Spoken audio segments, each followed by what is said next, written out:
to protect your soul.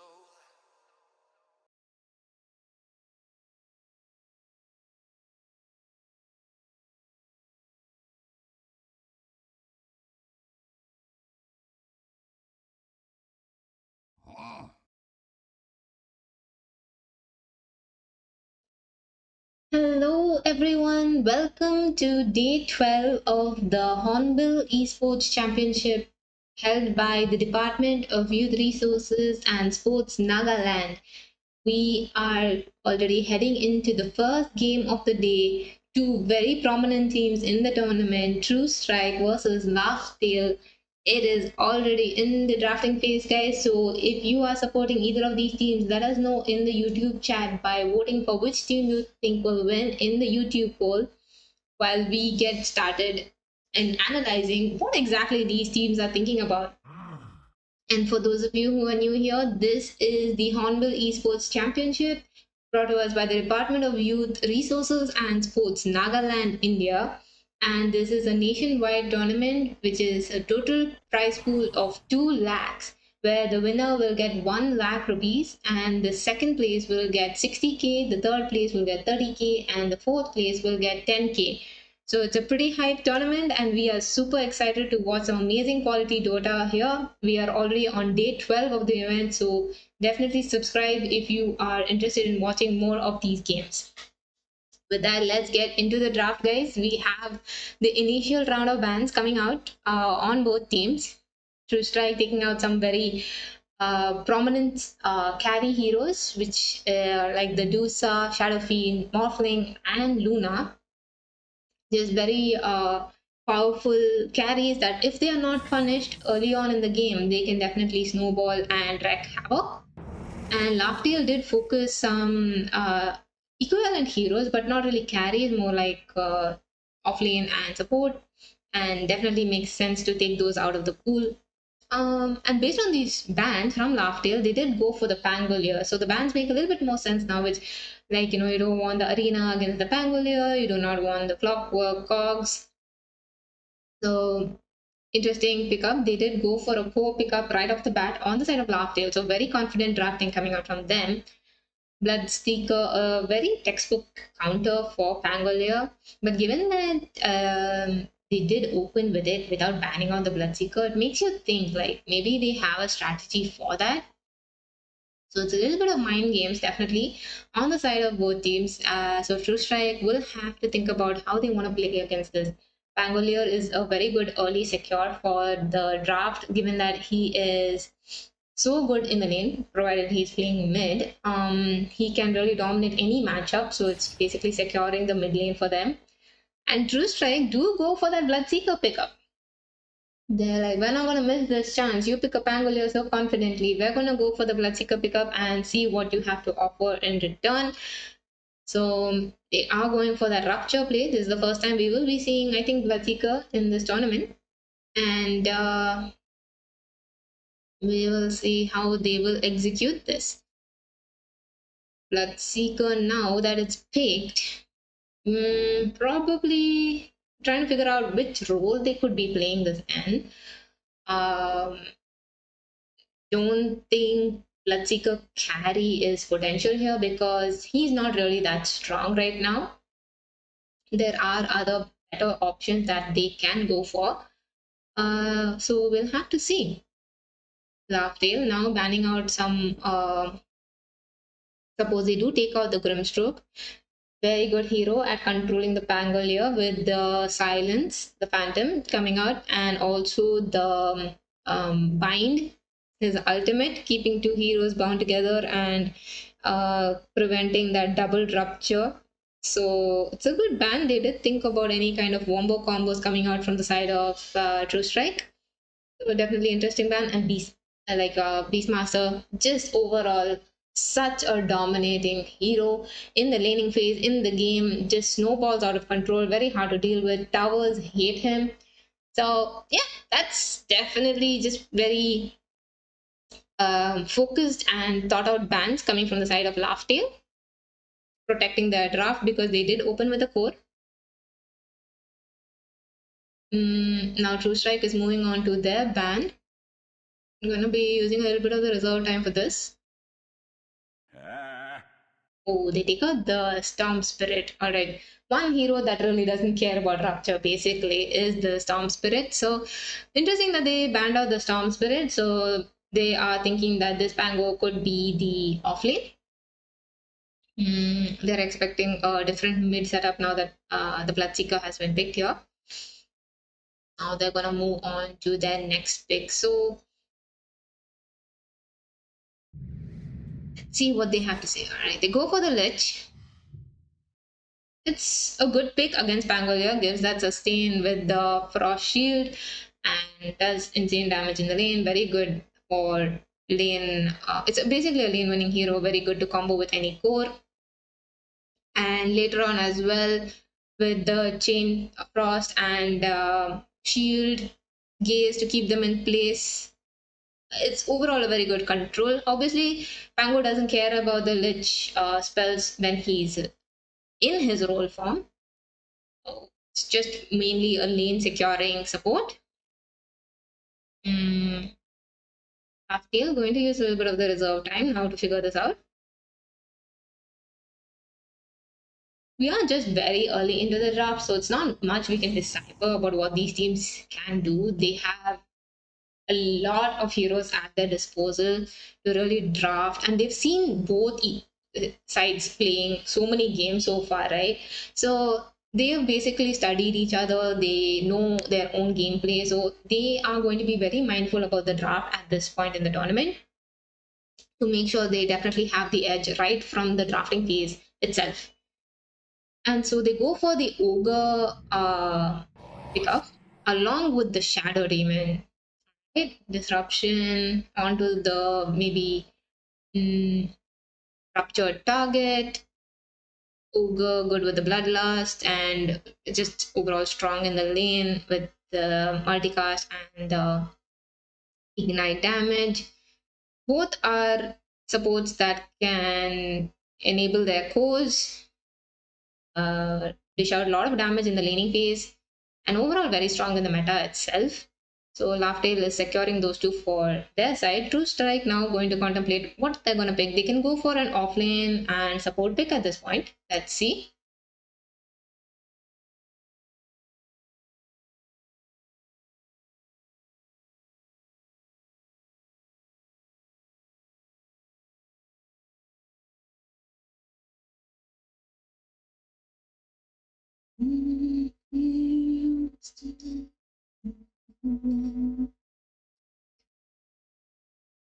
They are taking their reserve time to make this decision. They have two picks in a row, so probably deciding both picks at this point. They go for the Night Stalker. Interesting.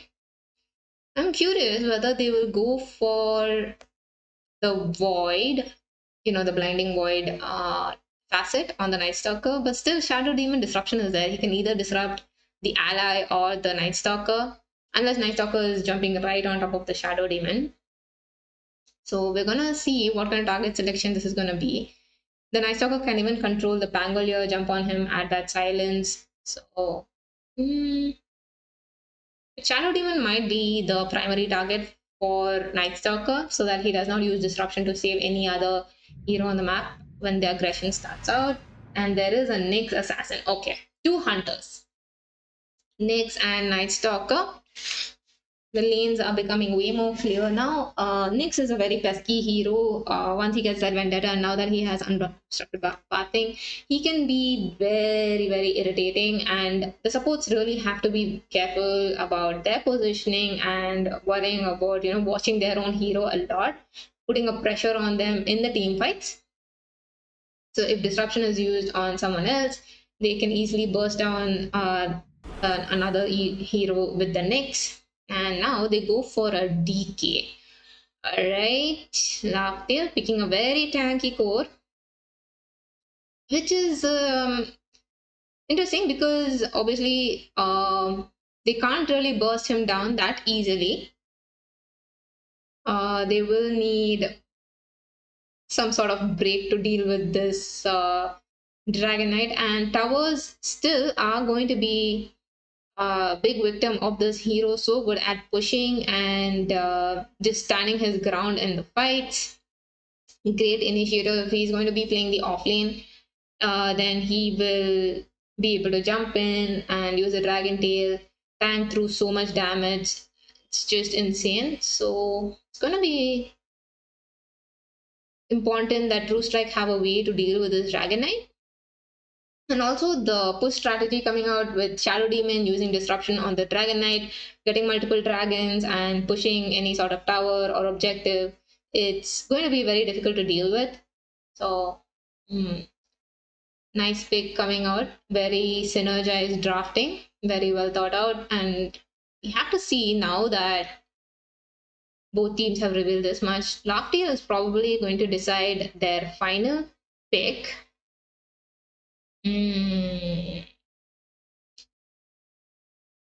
True Strike, I think, is considering either this Dragon Knight or Pango as a carry because they have banned out mid heroes. And obviously, True Strike needs a mid hero, provided that Bloodseeker is not mid. I don't think they'll flex it. I'm not too sure about how I feel about the Bloodseeker carry. Let me know if you guys are a big fan of that. I'm not sure. But if they are going to pick a mid hero, there's no co-op. Some hero that does not care about getting caught. I think they have the gaze, they have the silences on the Bloodseeker and the Night Stalker. They don't have any ranged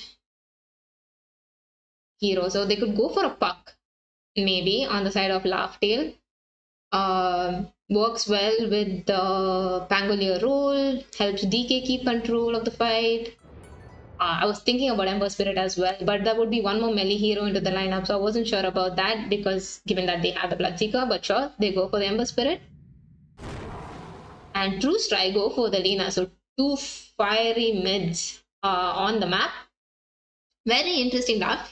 Puck was not banned out, I believe. I was checking. So interesting that they go for this entry. Oh yeah. All right. So this is the draft from both teams. True Strike versus Laugh-Tail Esports, guys. These are some of the most prominent teams in the tournament so far. So this is going to be some really, really high tier Dota. Both sides, the players are very high rank immortals. So we're going to see some crazy Dota and we're going to try to decipher it and going to definitely enjoy it. So make sure to cast your votes now that you saw the draft and just stay tuned, keep some snacks ready and let's get into it.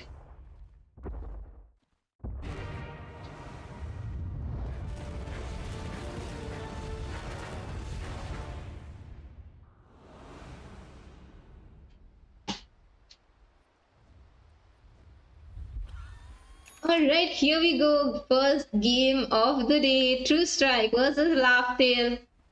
Both teams are ready. They are smoked. They are moving towards those runes. They have a plan in place. They have made some interesting draft choices, counter picks, mind games, and everything done. Now let's see how well they will execute this on both sides. I'm super excited to see how this is gonna work out. Both teams are known for the insane amount of aggression coming out from them.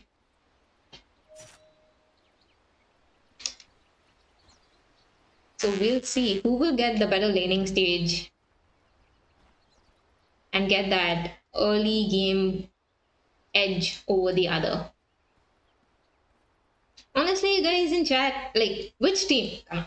I know it's 5 minutes delayed, but let's think about it. Like, let me know. Which team do you think has the better draft? Which team is going to have a better laning stage?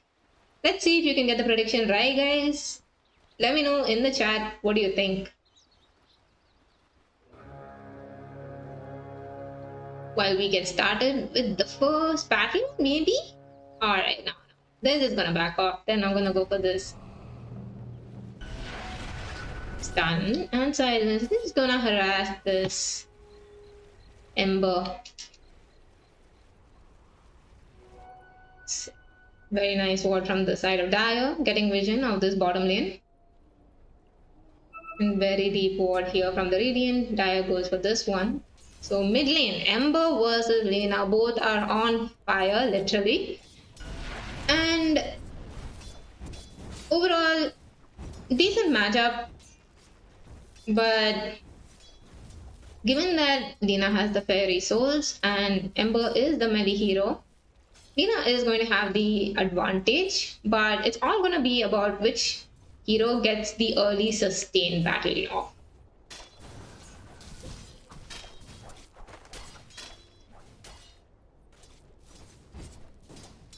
I think the rotations for the runes, the bottle advantage, whoever gets the better last hits, whoever gets the bottle early, that is the hero that's going to have a better lane here. Ember can dodge the Lena stun with the Slay of Fist, but since he's using that to secure his creeps, he will have to be very, very careful. Do have the Bloodseeker carry versus the Pango off lane.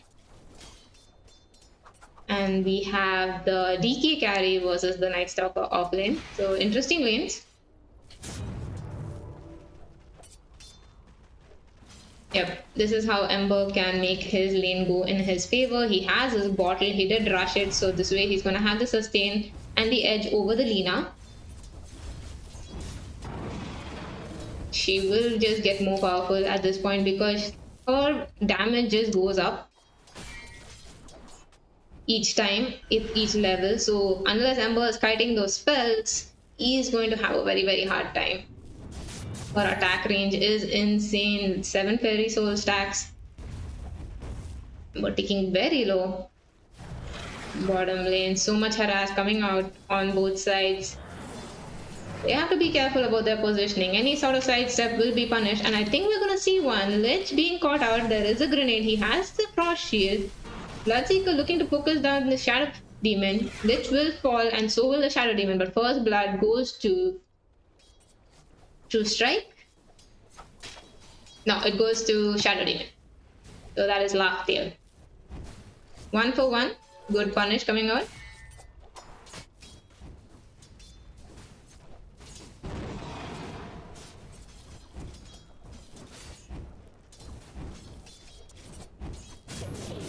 Oh, that's a lot of damage. She does have a Fairy Fire and her bottle charge. So she's gonna do okay. But whichever hero makes a small mistake here, does not calculate the spell CD or does not anticipate a level up, is going to suffer. This is the level of Dota we're watching, guys.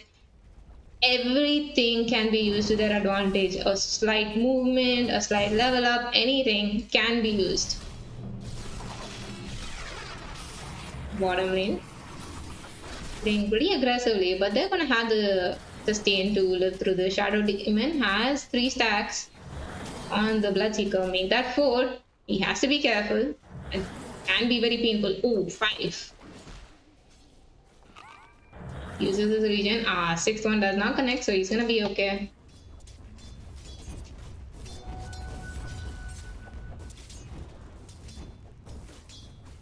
Mid lane, both sides very low. Probably gonna just move towards each respective water rune. Lena does not want to give up this creep, but is going to have to suffer for that. The Ogre is making his rotation. Now Lena trying to get out of there. Does not have anything, so she will be taken down. That does not feel good. Meanwhile, Lich was taken down bottom and now Bloodseeker seeming like a little bit in trouble. Trying to walk away from this. He does not have the swashbuckle. He is silent, so Bloodseeker probably can live for now. Does not have any regen though. Drops a salve, so Lich is gonna bring that for him. No. Oops. No salve for you. Little bit of a miscommunication. Started his TP before he figured out that his teammate needed regen.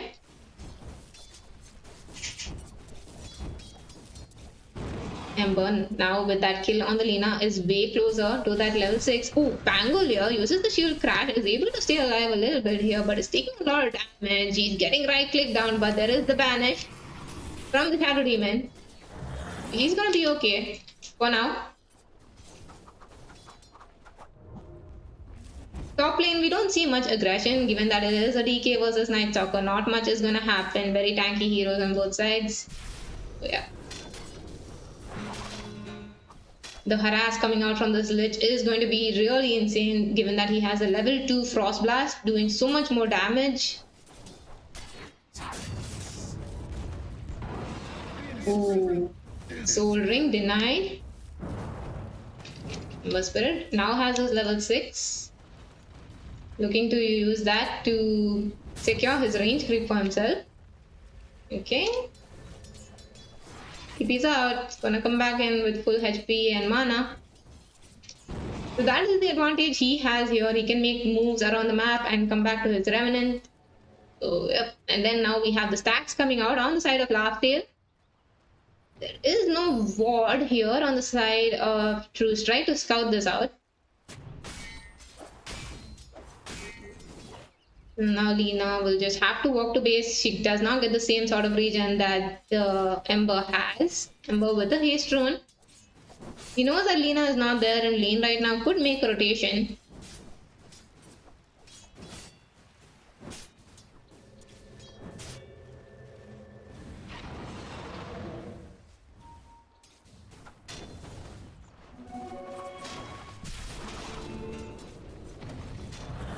Alright, Ember Spirit is connecting bottom with that haste rune banish on the Bloodseeker. He was not expecting this, so Ember is here to join the fight. There is the chain keeping him in place.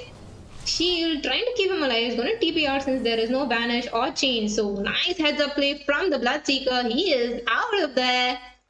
Oops. Using those only stuns that they had. And Bloodseeker knew there was no other way to stop him. Now Lich all alone. They're not done. They're going for the Lich. Doesn't have the gaze, he does. But it's not going to be enough. Ember is going to take that kill and he is very happy with that. Successful gank. But Lina now close to level 7. Ember Spirit. Level 7 already, but he will have the edge. DK can just have his own lane here, doesn't really have to worry about much mid lane. Lina stepping a bit forward to harass this ogre. Gets caught out, uses the Laguna onto the ogre, tries to stay alive, but nice banish on the next to stop any sort of counter initiation. So Lina is taken down. Now Nyx is not looking in a good position, does not have the carapace, so cannot return the damage of the Ember, so he will fall. Shadow Demon on a killing spree with that double kill. Bottom lane. They were looking to increase the pressure on the Spangle here.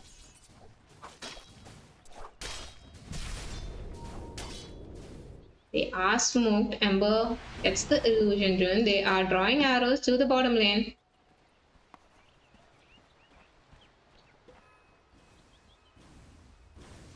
Every time a new rune spawns, the Ember is looking to make rotations here. They know about it. They are hiding in the trees. They want to avoid this gang. But DK coming from the other side, catching this Bloodseeker. Does he not have the Dragon Field? He used it. So Bloodseeker is still trying to get out. He was trying to channel through but could not. What a rotation from that DK, catching that Bloodseeker just as he was portaling. Very well played from the side of Laughdale. 60 to 13 on the DK. He's having a great game. Night Stalker not so much. 37 only. So they have to be careful here. Lina.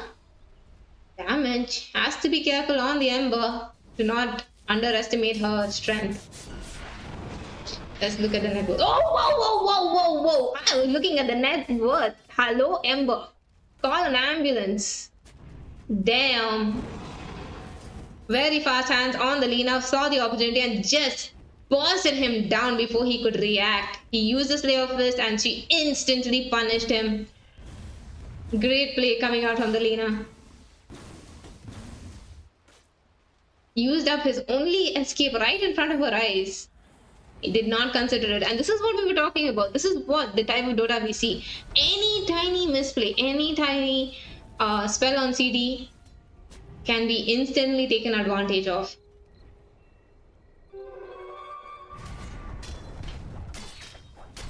Bloodseeker only level 6. Sorry, only level 5 at this point. So he's gonna need some catching up. It's pretty far down on the net worth.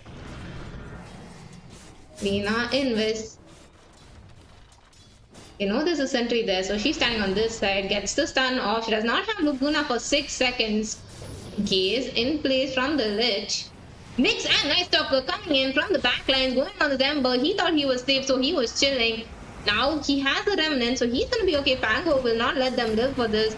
Lich is caught and is killed. They're not done. They're looking for more. They're going for the next. He's trying to get away. He does not have the movement speed. He does not have boots, so he's gonna get caught. And that is another dead hero on the side of True Strike. Double kill going for the Ember Spirit. True Strike try to make a rotation. Burns. Oh, Lina. Too bright. Burns, doesn't it indeed?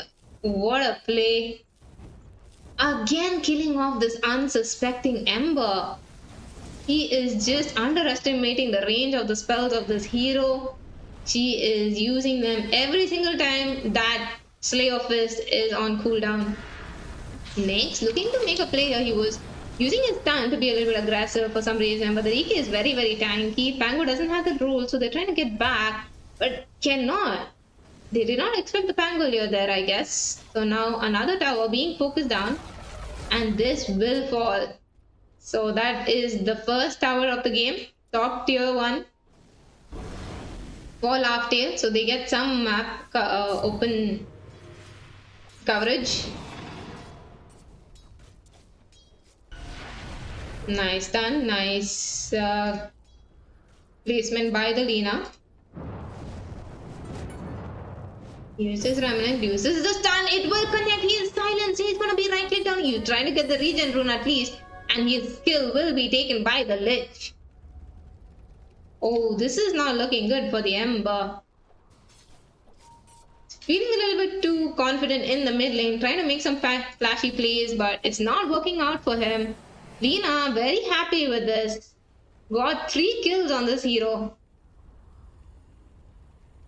She's almost done with her Aghanim Scepter. Night Stalker is looking to rush for that blink. He definitely needs it given the type of heroes that are there on the side of Laughdale, honestly. He has to be able to jump and silence probably the Pango or the Ember Spirit, keep them in control. But Shadow Demon can be a menace, so we'll have to see. I think the Night Stalker focusing Shadow Demon will be pretty good. That way there won't be any disruption saves. Maybe Nyx will keep an eye on the Pangolier. Something like that. We'll have to see. Slayer Fist dodges the stun this time, so he's okay. Top lane Pangolier TPing in. Both his supports are moving top. They are looking to make a play here on this. Oh, Lich is caught. He uses the Frost Blast and the chain, but unfortunately he should have continued moving to the left, honestly. Since there's no tower, walking back into the lane might not be the best idea. They are smoked. The smoke is broken. Night Stalker coming in. Nice silence by the... Oh, what a stun onto 2 heroes. They are both killed off, and Lina looking to go for more is focusing down the Shadow Demon. He does not have his disruption. The stun does not land, so he will be taken down. What a stun from the Nyx. Nice rotation from the Bloodseeker. Great blood right. Silencing both of them, and Nyx's stun keeping them right at the edge. Very well played from the side of True Strike. They really needed that.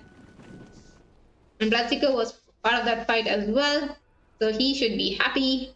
I think the kills went to the Bloodseeker. Yeah, so he's very happy. And the Lina got a killing spree off of the Shadow Demon. So True Strike making the very conscious plays. Not to be underestimated. Nade Slayer on the Ember Spirit. Definitely a good item against this draft. Gets that 20% magic resist. He definitely needed it against this Lina. She has her Aghanim Scepter though. She is going for that magic build. So she is now looking for the Aether Lens and the E-Blade. They are smoked on the side of Laughdale. Want to make a play here. Bloodseeker, very, very low. Has to be careful. Good part thing now works away, but Lena might not be so lucky.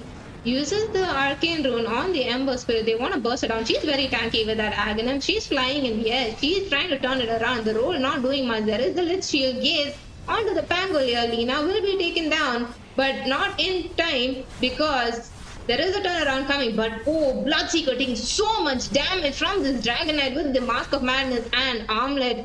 He is doing so much. Lich taking down a Pangolier on his own. Now the Dragonite is controlled. He's trying to Armlet toggle, but of no use. Team wipe on the side of Laugh-Tail. What a fight. They had to use so much to take down this Lena. And I don't think that was their plan. But since she had the Aghanim Scepter, it was not easy at all. DK did join the fight. He had a lot of damage to dish out with that Armlet and Mask. He took down the Bloodseeker. But they could still take him down. He is not yet there.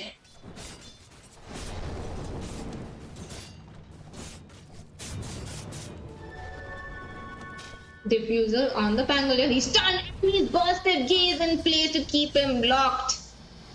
What a play from the Lena. Just going and one-shotting people. Technically, because they're just stunned in place. They have no way of escaping. One of the supports will have to stick around with these cores at this point. Just to protect them from this aggressive plays coming out from the side of True Strike. She is done with the Aether Lens. It's flying out to her. Yep. Ogre now securing his jungle for his cores. As the path is completed, looking for that soul art will definitely be useful against the right clicks coming out. But they definitely need something for the magic damage. Shadow Demon going for the Glimmer Cape.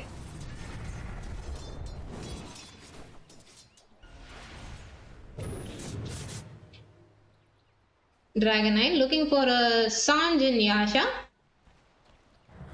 Probably looking for the Blink first and then the Sanjin Yasha is saving up the gold. We'll have to see. It's almost done with the Dragon form, so I don't think they'll be making any plays here. They are scouting with the Nyx. He has a Dagon completed. He's going for that Magic Burst, which makes sense. It's in synergy with the itemization from the Lena. Yeah. Oh, they are wrapping around onto this GK. Night Stalker does not know, uses his ulti a little late. They were waiting for everyone to catch up. So nice TP out from the DK, very aware of what's going on in the map. Got out of there in time. So now Night Stalker ulti in cooldown. He's just going to have to use them on creeps. Pangolier now looking for that Aghanim Scepter. That's going to be very annoying. Once he... Oh! Lich getting caught, has a Glimmer Cape, trying to walk away, but there is a sentry, so he's going to be busted down. It's interesting that he went for the Glimmer Cape though. DK focusing down this tower in his dragon form. They will use the glyph, try to buy some time, but I don't think they're going to defend it. Lena looking to burst the Ember with just 3 spells. It's not enough, but she was just trying to estimate how much damage she has. Interesting that 3/4 of his HP is lost. And this DK is starting to look scary with this Bloodlust and Armlet and Mask. He's not going for the, Daedalus rush or anything. He's not going for that insane magic damage or anything.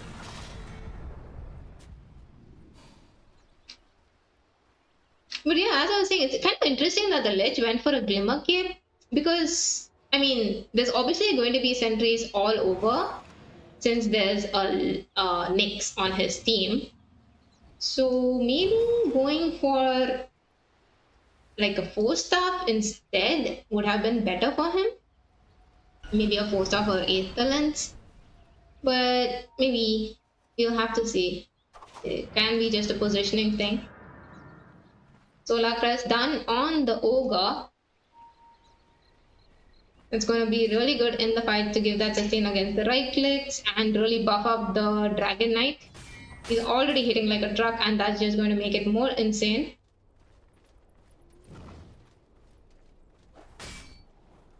Ember now working towards that maelstrom. He's almost done with it. Just needs about 400 more gold. And he's queued up a BKB after, so I don't think he's going for the Glypinier build. We'll have to see how they plan on using these ruptures against these heroes. Bloodseeker has the Maelstrom, is going for the BKB, but still, Ember has fallen so low in the net worth because of all the deaths. So he's now below the Bloodseeker at 8k, 8.4k. And Lina sitting very happily at the highest net worth with 12k. Top lane, they are initiating on the Ogre. He has a Solar Crest trying to keep himself alive, but the nukes are coming out from the Lina. She's going to right click him and he is going to die. Oh, was one fat support, but not fat enough.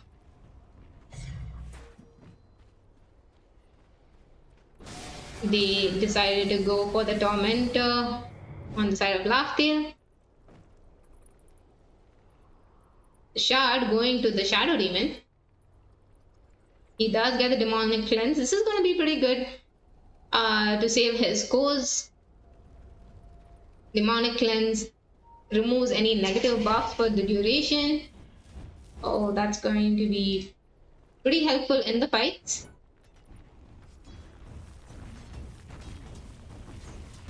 They are focusing down this tier 2, and honestly, Laughdale not thinking about defending this. They just want the time to get their BKBs. Definitely needed, honestly, against this Lina. She can really nuke down any hero at this point, except the DK.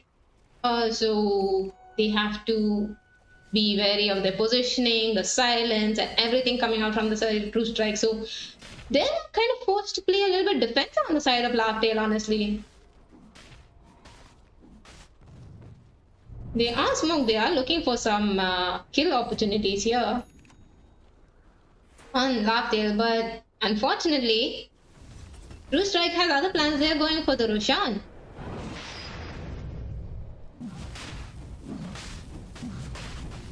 Not really contested. They're just gonna go for the tier 2 bottom from Laughdale, even out the map. DK dishing out a lot of damage with this Sanj and Yasha completed. Now going for the BKB. He's gonna be having that extra sustain. They know that they're going for the Rosh, so they're gonna take as many objectives as possible. The glitch come out since they took the Roshan. Glitch is now here to defend. Dragon form is still fresh up. They can make a play, but since they have the Aegis on True Strike, they have to be careful. Aegis is on the Lina. She is now looking for a Blink Dagger. Looking for a quick catch and kill on the side of Laughdale. They're going for this tower. They have the dragon form. They want to make a play. Oh! And the pause. Unfortunately, Ogre seems to have DC'd. So we have to watch out. This might be some net issues or something. Anyway, Pangolier does have that Aghanim Scepter completed. Nightstalker is a little bit far off to join this fight. He has his TP. I'm gonna try to walk there. Bloodseeker has the completed BKB. So this is the full view we get to see. Let's see. BK with the blink. Probably going to look to blink onto the Lina. But she does have the Aegis. They're going to have to burst her really, really fast. And the roll's going to probably keep them in place. Both heroes are here. Might be able to take down the Lich and Lina. But Nyx is there in the backlines. Might try to scout out the supports. Ember has a shield rune. So he's not going to be easy to burst down once he procs that. They have dust on both the supports to catch this Nyx in case he's being a little bit aggressive and pesky. But I don't think... Yep. True Strike don't have any dust to really catch the Shadow Demon who has a Glimmer Cape. Let's see.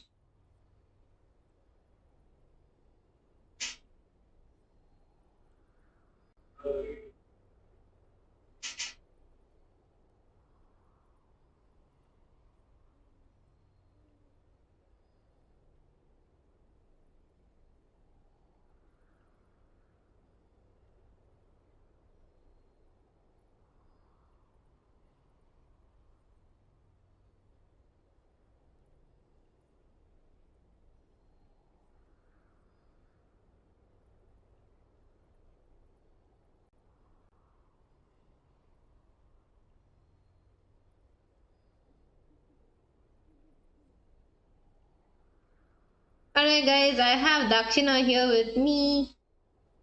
Hello, Daksh. Hey, Hello. how's it going, guys? Are you guys enjoying the game? Of course they are. Wow, it's 17-17. These two teams, just to give you some background, is Laughtail versus True Strike. Really OP teams, both immortals on either side. Really insane gaming coming out from both teams, just high level gaming. And right Yeah. now, you can't really say either team has any edge over the other. So far, True Strike has been playing pretty good with their gangs and plays, and Laptail is now slowly catching up. They've been able to even up the score. We'll have to see. We are at Aegis on Lina. They are looking to push the tier 2 on Laptail. So they just took the rush and they are back to defend. So let's see how this fight goes, if there is a fight at all. Oh, no, there's not. He's like, bye-bye. They are out of there. Dragon Knight with Bloodlust. Oh, wow. Yep, exactly. Bloodlust, Armlet, and Mask of Madness. He is going for the Daedalus after the BKB, which makes sense. Nyx has to be careful. He will not walk near those cliffs. Smart decisions are being made. He knows. They know that they should not position themselves there. Very aggressive observer ward here. They want to burst down this Lina. She does have the Aegis though. Yeah. They're looking to make a play, but True Strike was not willing to give them any space to do anything here. It is nighttime, so... Yep. They see the ogre, they initiate. There is the jump in, there is the disruption onto the Nyx, but it's not enough. So Ogre is taken out. Night Stalker going onto the backline, wanted to burst down the Shadow Demon, did not have the damage, is now taken down by the Dragon Knight's damage. Pangolier is going down, the Lich Chain Frost was blasting, so he did take a lot of damage there. Bloodseeker has to be careful. DD on the Ember Spirit, he is chasing this Bloodseeker down. Nyx trying to keep them in place, but oh, what a chain from this Ember Spirit. Nice stun, nice burst, nice kill. That is a dead Ember. Very well played from the Nyx. 100 DOTA shards for the Ember in 10 seconds. Wow. Successful tips. Oh! He did not expect to see a Nyx TPing out there. What a fight. That Nyx scouting out that Ember and actually making the play there. Ember was feeling like, okay, they can't really do anything, but they like never give up. We're never done. Dragon Knight's gonna find this Lich Shield super annoying. Yeah. He doesn't have the DK form right now, so Angolier also TP'd in. They are going to defend this, they're not just going to give it up.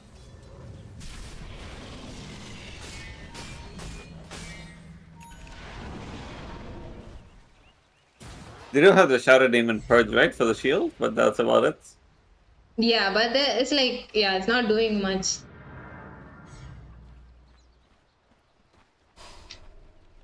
They are scouting for a kill opportunity. They do have the Aegis still, so they want to make a play here. And they will jump in. The Lina in place, wanted to stun, will miss, but then the DK did not have a chance at all. The damage coming out on this hero is insane. The roll is there. He is rolling around. Nyx will be bursted. There is the Chain Frost keeping them in place. They are silenced, kept in place. They cannot bind together, so they are running away. Bloodseeker looking to style on the backlines, uses his BKB, looking to go for the Shadow Demon. Does he have the damage? No.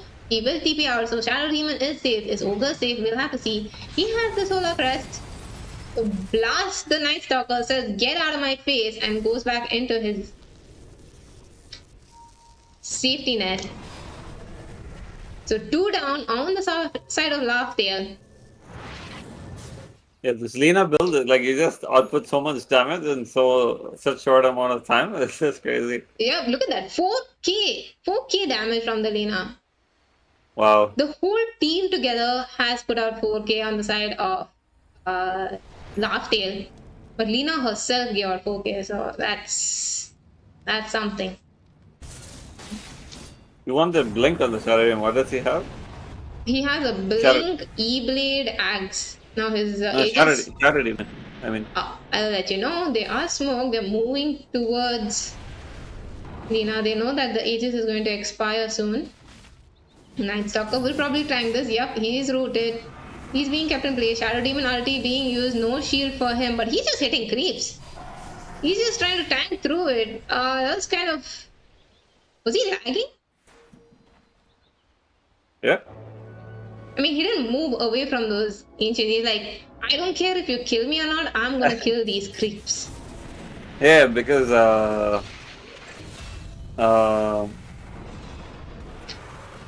Oh, Nick's caught for killing out that Shadow Demon, was not allowed to TP out. I mean, the creeps were giving vision, so they easily got him there. So now probably the Tormentor and tier 2 just going to go down. No contest. Unless Lina wants to burst someone down and then blink out. Yep. Oh, Oh, bursted, and she's out of there. oh, poor ogre. What did he ever do to anyone? He threw acid in her face, so. Understandable. Yeah, but can you imagine seeing an ogre just disappear like that? Really? Just the damage. So the Night Stalker, right? He got Shadow Demon ulti, so the movement speed is very slow, right? Yep. So the best thing you can do is hit creeps and get the gold before you die. I mean, if he moved closer to his teammates, maybe they could have given him the advantage or something. But yeah. He had accepted death. Brave warrior. Shadow Demon did go for the disseminate facet, which is even worse. Like half his HP is taken down for a while. Yeah. So that sucks. That's really good for against Lina, where you just put it on the DK and then he gets 11% shield. Against the magic? Yeah. Yeah. You get a shield for allies, right? Disseminate. Yeah. I didn't know that. If target is ally, increases their health. You get extra health, but I don't think it becomes a shield. Okay. Yeah. Oh, okay. Because when I was playing Shadow Demon, I saw that it's like you just give them that extra buff. But okay. Yeah. I guess 11%, right? Not bad for a DK. Yeah. It's really basically Kunkka buff.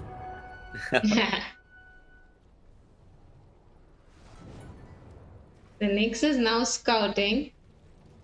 Has to be careful because you never know where it's sentry and all. Ogre is probably going to get caught here. He is stunned, bursted, dead again. Ogre is not happy. Unstoppable on the Lina. Ember being caught. He has the BKB, so Lich is trying to kite it out. Bloodseeker uses the rupture onto the Pangolier. He is ruptured and kept in place. He is being dealt with. Shadow Demon as well. Trying to buy some time so that his foes can kill this pesky Nyx, and they will. They are looking for more. Blood right on the ground. Lina standing there, just getting an awesome stun onto the Ember Spirit, keeping him there and killing him off. Now DK all alone, having to proc his BKB, and he will get out.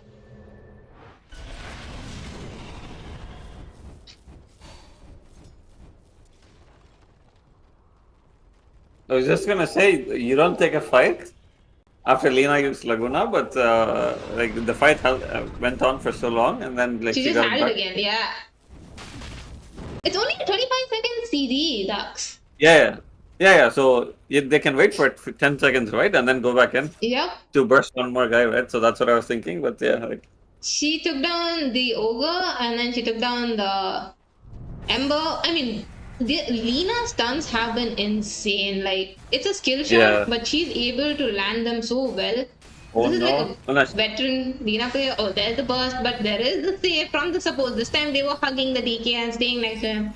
So they're just gonna back off. Yeah, she didn't have mana as well. They wanted to burst him, but there was the disruption and the solar, so you can't really do much after that. True. She would then right click, right? But yeah. She is going for the hex though. This is going to be even more annoying. Oh, they are looking to go for a fight here. Nyx is scouting out this movement. They don't have smoke, so they're just going to walk there. Probably know that they're being scouted. They're ready to go for it, so Ledge going to be caught. Uses the solar on himself. Glimmers tries to get to safety. Ogre wanted to focus down the Bloodseeker. Nice chain cross. Nice hex. DK being focused on, but the disruption is there to save him, so he will not be going down today. But Bloodseeker not looking so lucky. Has to be careful using his movement speed. Speed again. No, and he's safe. Night Stalker also very low, but these heroes are so fast. Nyx caught there, trying to get a burst damage onto this ogre.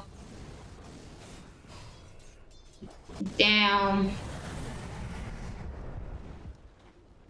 That was very good response coming out from the Shadow Demon. If he didn't save the DK there, he was 10,000% dead. Yeah. Lina definitely needs the Night Stalker to initiate on the supports and keep them busy. Otherwise, these saves are gonna go way more annoying. And she's not really gonna have that ability to really burst down these heroes anymore. Yeah, definitely.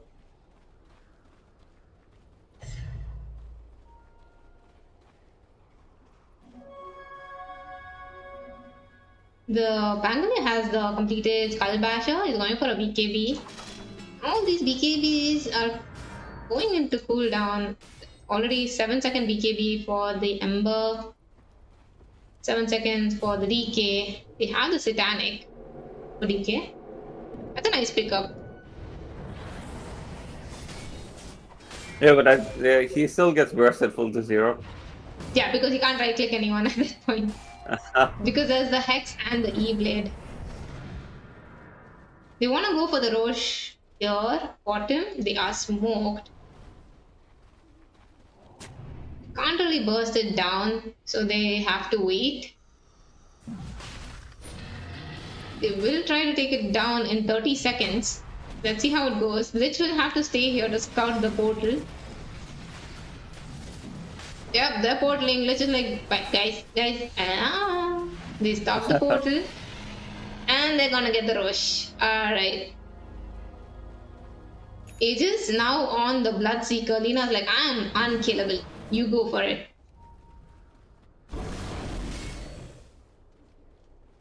Yeah, it's a pretty smart decision. Lina's just gonna stay safe the whole time.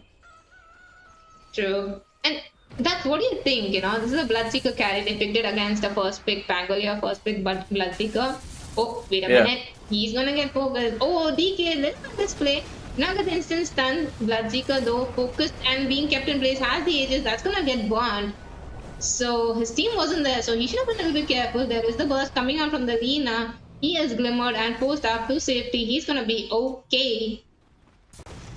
Nice spike from the Nyx, keeping this ogre in place. So now this ogre will fall. No escape for him.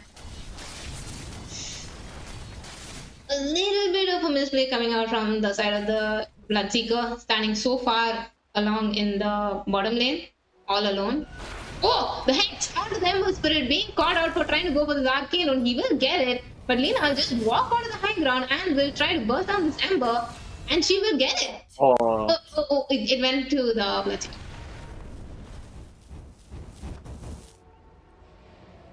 Damn. So much aggression coming out from the side of True Strike. Laughdale being forced to play a little bit defensive here. That's what do you think about the Bloodseeker? Like, he's going for a Mjolnir and then a Linken's. But I've heard like things about the Aghanims on the Bloodseeker, about how insane it is for the damage and stuff. And since they're all melee, what do you think? Like, is Aghanims a good pickup here?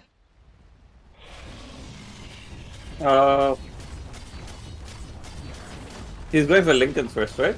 Yeah, but I was thinking like, why not Aghanims at some point? Like, yeah, I really like Ags over because this guy could just break this thing, right? Ogre can break Lincoln's. The Shadow Demon can break Lincoln's. Yep. Speaking of Lincoln's, I'm sure DK wished he had one right there. Instantly bursted by 4 heroes. He couldn't do anything. He just stood there. Mid lane. Rupture onto the Pango. He can't really roll. He is being focused by this Night Stalker, being made to choose between running and standing and fighting. He's taking a lot of damage, so has to be careful. Laguna onto the Ogre, Lich using his ulti to secure that kill. A little bit aggressively played, so has to be careful. The slow from the Shadow Demon going to take down that ledge. Meantime, the banner in place for this Rax push. There's a buyback on the Ogre, so they're gonna back off. No mana left. Oh, bro. This Lina finished her Lincoln Sphere so fast. Yeah. That was like within one fight. She's very, very rich.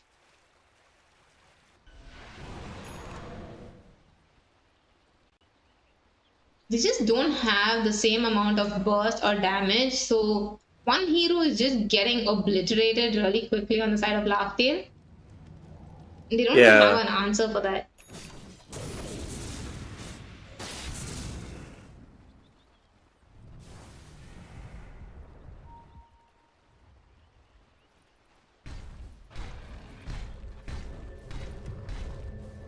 I guess he didn't want to get DK stunned for so long. For the Lincolns. Like if they take care of him being tanky and running around. Also maybe DK stun or even, as you said, Shadow Demon's ulti. Yeah, but he can just W, right? Yeah. He can W and then ulti. Yep. I mean, then he's used 2 spells that he definitely needs against one hero. Yeah. And she's still tanky. They have a gem now on the Pangolier, trying to get that map control back.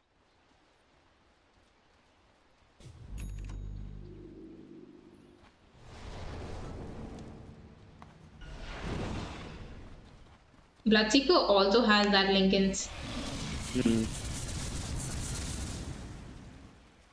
I like the shard because you get lifesteal whenever he hits.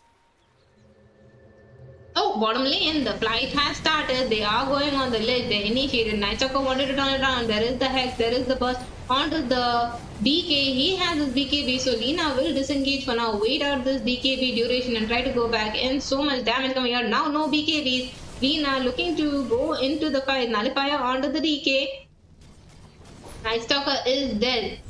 So Bloodseeker will have to try to make a run for it. Will he be able to? There is the silence onto the support. And the Hex and the burst. So Laguna kill onto the Ogre. Next, scouting and giving vision. Lina still has half mana. She should have ulti in 10 seconds. DK has to be careful. They have vision on her because of that deep aggressive ward. She has the Hex. She might have to...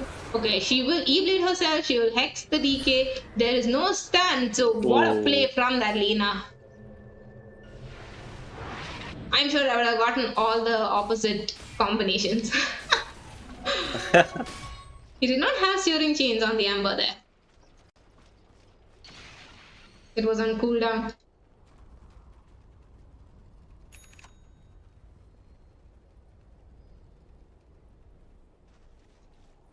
I was thinking she would probably like Hex the DK and E-blade the Ember and then TP.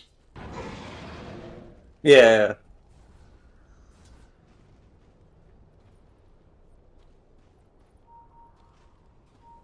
Look at the amount of save items on the side of Shadow Demon. He has an escape blink, a post staff, glimmer, ghost. Supposed to make all these items. Next, scouting. Finds the Pango in the mid. He is Hex. Lina will burst him down before there's any reaction. Shadow Demon wanted to come and disrupt.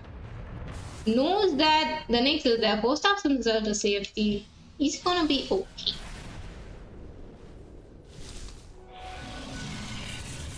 This is such a annoying game for them that Laughtail could really get tilted by how fast they get bursted by this Lina.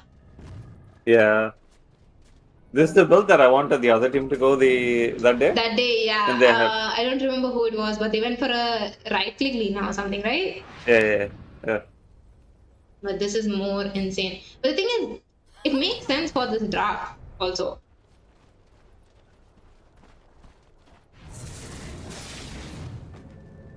Okay, Ember is going for that Glypenia. Queued it up. Bloodseeker is going for a Basher and then a Butterfly. Why no Aghanums? He doesn't want to lose his health, I guess. Oh, this Boots of Bearing is such a good item. I honestly love making it on these kind of supports, like especially Lich, Willow. So good at giving that attack speed. Like imagine, right, Lina, that plus 50 attack speed, movement speed. It's just like a mini dispersal. Yeah. I like the Butterfly on DK. Sorry, Bloodseeker, because you're forcing the DK to get MKB, right? Yeah. If he gets MKB, he's not gonna have a slot for Nullifier. So if your Lich is shielding you with 70% damage reduction, and then you have evasion, then like they're not killing you basically, and then your Lina's gonna ulti twice in a fight, killing 2 heroes. True. What a TP out by the Night Stalker. He was scouting the movements here, and as soon as the thing starts and the disruption is over, he just BKB TP'd out. And Pango was there? Guess, but the Skull Basher did not bash, I guess. Yeah. Sheesh. Night Stalker now looking to go for an AC. No, Night Stalker has a Nullifier, okay. Yeah. Night Stalker had Nullifier and he's using it on the DK. DK is going for a Abyssal. He had a Daedalus queued up, but now he went for the Abyssal. He doesn't have buyback. Let's look at the buyback status once. Yeah. There's no buyback on the DK. Interesting. They are going for a high ground defense against an Aegis lineup. She has DD on the Lina. She can literally solo kill anyone here.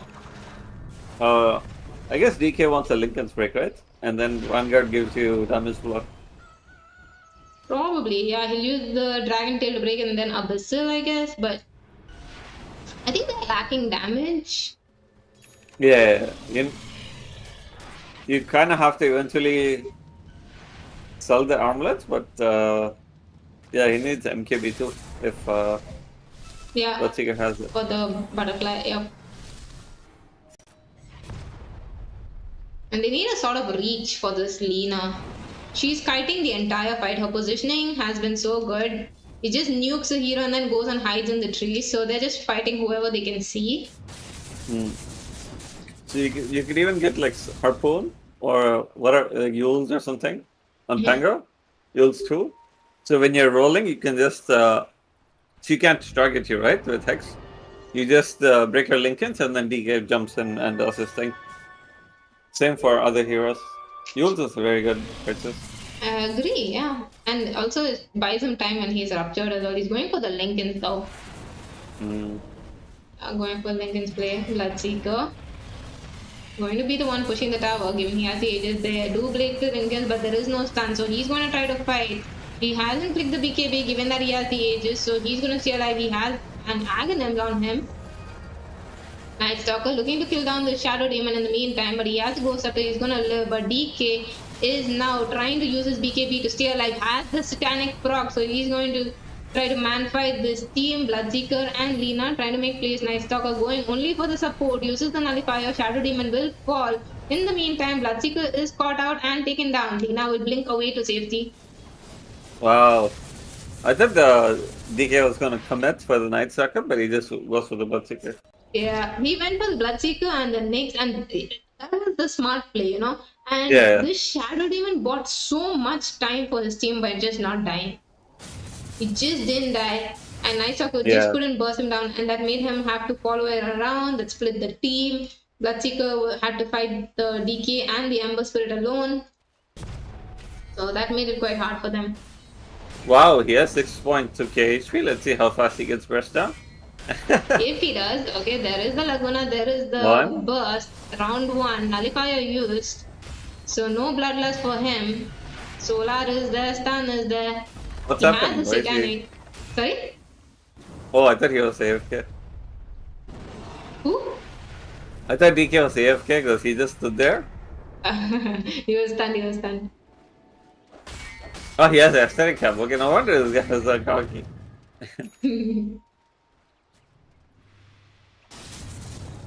They want the silver edge, okay. I think this aesthetic cap is also helping them a lot against the debuffs because before they were getting stunned and they were bursted down within that stun duration, right? But now that they have this, it kind of helps them get the status resistance, so it reduces the amount of disable time on the side of True Strike. Nice Stalker. Oh, the Ember, but Ember's right here. Nice escape. 10k lead on the side of True Strike. 48 minutes. Score is not looking that far apart. Honestly, either team could win.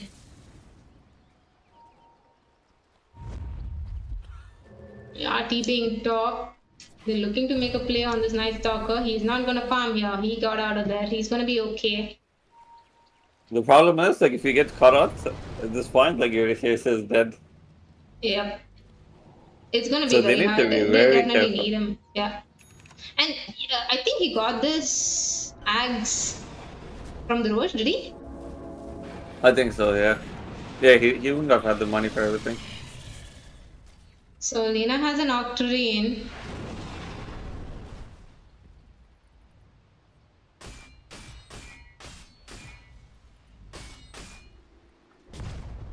DK is a little bit tanky now that he has the Abyssal and the Titanic and the Aztec cap.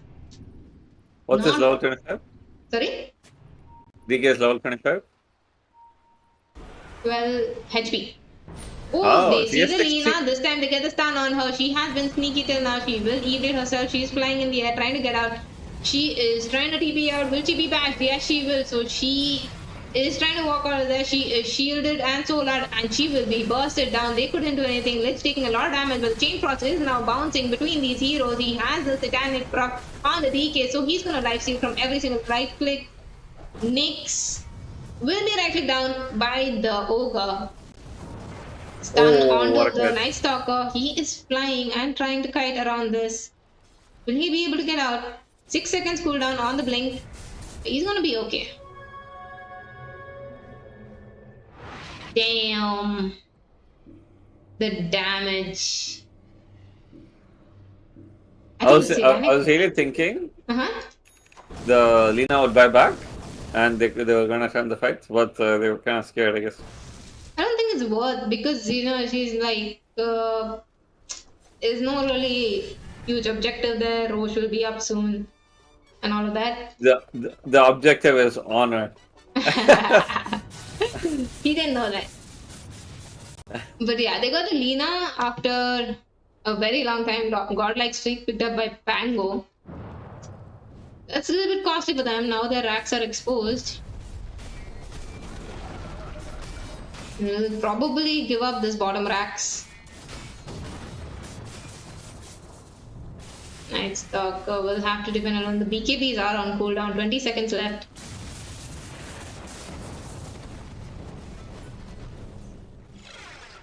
Crimson Guard's really nice. It's Crimson like Guard on they're who?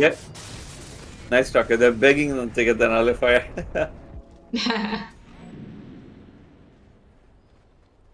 DK is like, you want to burst me down? I'm gonna get every strength out of it again. Yeah, because he actually had the AC queued up earlier before the Crimson. Yeah. But I think after this they realized like, okay, fine, we need the thing for the right clicks from the DK. He's doing a lot. Okay, next, getting caught. Wanted to burst down the Shadow Demon, but could not. The Shadow Demon is just staying alive through everything. My goodness. He was able to disrupt himself. Yeah. That Can I does click not feel DK? good. They're Can you not click able DK to for me? burst anyone anymore.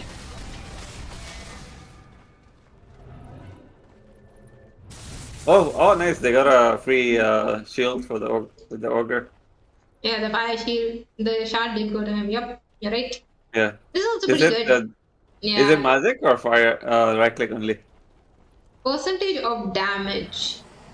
I think any damage. So E blade and then Q and then ulti. So Lina can't burst anyone. Leeway and Q and ulti. Yeah, so it's 3, right? Ah, yeah. So Lina needs to hit thrice and then ulti.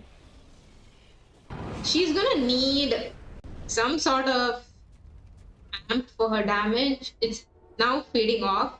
She's had the same items for a while now, and they've already become way more tanky on each hero. They have their escapes, they have the satanic, they have the acidic scab.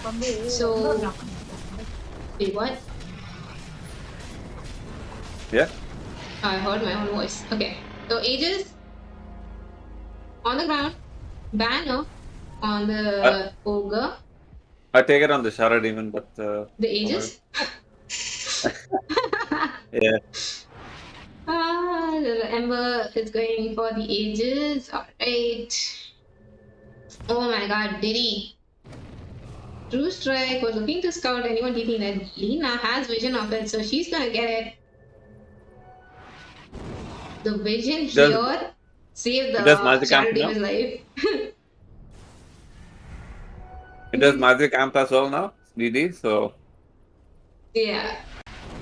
She backpacks the Bling Dagger. She has have you seen those? 10k gold, man.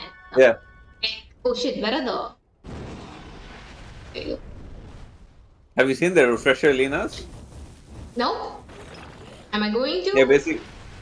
I think so. So you Hex, E-Blade, ulti, refresher, Hex, E-Blade, ulti, and on the DK is dead, I think. I'm not sure. It's almost like that invoker combos. But will she have the mana to do that? Yes, 3.4k, right? Let's see. 3.3, How much yeah. is- Yeah.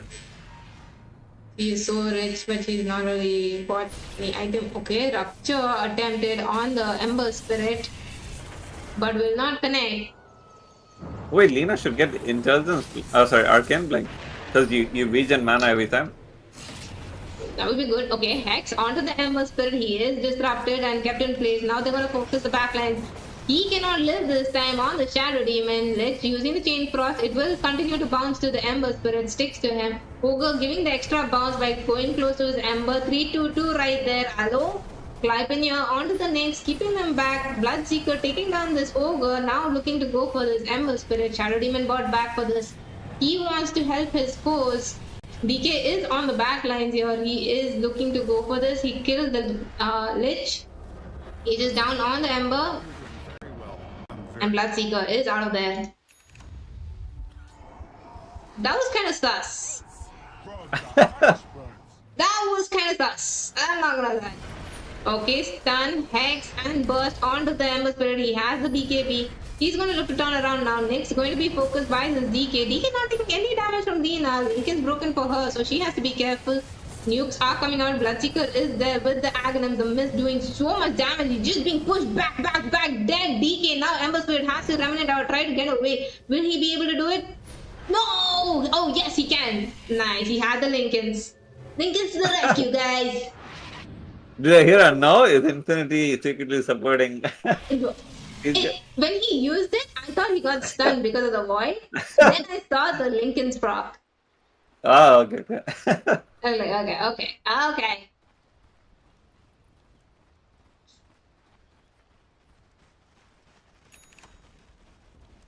No buyback on DK. Yeah, he hasn't kept a buyback for a long time. I think they're not really pushing the racks. So I don't think he's felt the need. Lina has 14k gold. 14k. She can literally buy a moon shard. Yeah. Why isn't she? That is the question. Imagine, yeah, Moonshot also gives you a night vision, right? She So can buy it'll a be more moonshot. for She can also gift a moonshot to the night. the Lich, yeah. Night Stalker. The what? The Night Stalker and the Bloodseeker. But I wanted to see what that knockback was.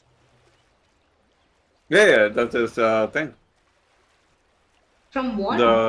The facet.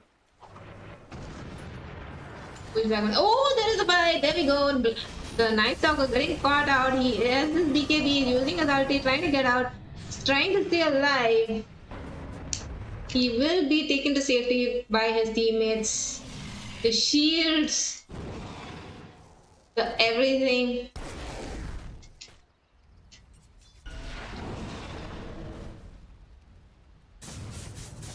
That was like 4 heroes on the Night Stalker, right? Yeah. They couldn't burst him. He was Does very Shadow fast in clicking that Does Shadow BKB. Demon have axe? Shadow Demon? Wait, that's not Shadow Demon. He has Butterfly on the DK. Pew pew pew! Nope. Lincoln's on the Ogre. He's just gonna use it on his pose basically. Seeker soloing. Gets it. Tormentor. No shot for anyone. Lich was just looking. AFK. Chain Frost will be used. Not Chain Frost, sorry. The Chain Frost on death triggered. Going bottom on the fight. Ogre trying to be bursted down. Night Stalker wanted to go in. Did not have the BKB, so couldn't really do much. They don't have the buyback on both these heroes. This is not looking good for True Strike. 100 seconds. One raptor charge used. Yep. Oh no, that was very unfortunate. Wow, you're good, but I'm better. They're gonna lose all 3 racks for this. Lina looking to burst down someone, but she just does not have the damage. Rupture being used. The Nyx is trying to go for the Shadow Demon. There is no nullifier hero. Night Stalker is not there, so they're not getting the entire control that they want. Bloodseeker now trying to run away here. Oh, the But 10% he back. is going to be caught. He's going to be kept in place. Lina looking to burst down someone, but everyone's being safe. She uses the E-Blade trying to keep him alive, but cannot. There is a buyback on the Bloodseeker and the Nyx. They're just trying to retreat now. They got the Megas. Laugh Tail. Thinking about it, Nyx there has the E-Blade, so can probably stay alive. Yeah, DK will use the BKB now. Try to take down this Nyx. No buyback on him. That's a dieback. Bloodseeker being focused down does not have the survivability. Will be taken down now. Lina has to just try to burst someone down here. Takes down the Ogre, but the base is exposed. Lina has to Like play you said against both before. these foes. Yeah, they were super Hector is mad. going for the DK. Yeah. They were super mad at the Lina. That's why they're taking the frustrations out. Not sure why they are, but it's been a good game. 60 minutes been dragged out. Not really fun to see the PT coming out at this point, but Yeah. Oh, Keeping there are him 2 in items on the place. ground. going for the damage. They are keeping this tower alive. Night Stalker respawning in a second. DK going for this Lina. She wanted to make a play there. She will take him down. No Ember Spirit. Night Stalker now going for this DK. They will focus him down. He has a Satanic in case he wants to make a play here. Lina is going to focus on defending the Ancient. Did the Lich not have Ice Fire? He did have it, but I think he did not reach in time. Did he? No, he had like 5 seconds to drop it. Like, Okay. Probably thought, okay, he's anyway gonna Shadow Blade or something. Calculated, maybe? Alright. Good defense coming from the side of True Strike. They did have so much damage. You see, 1 push, and they got 3 racks from Laugh Tail. no, 1 they already got, right? So it's just 2 racks. Oh yeah, the one, yeah, the 1 bottom racks, right? Yeah. The 2 racks in 1 push. The damage coming out from this DK.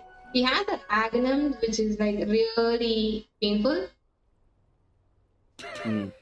He gets a Stygian Desolator. I'd honestly just unpause here because these guys are being toxic. Dota is fun as long as it's kept to Dota.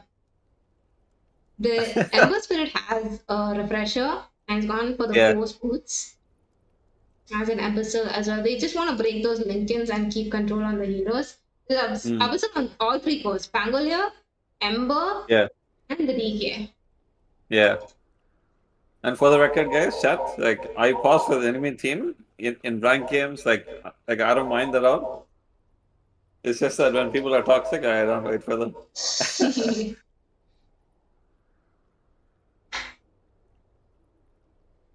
But yeah, that's been pretty crazy. Okay, Ember Spirit is back. Just gonna quickly grab some water. But yeah, I guess since it's a tournament, you have to wait, right? So it's, in pub games, like you don't wait.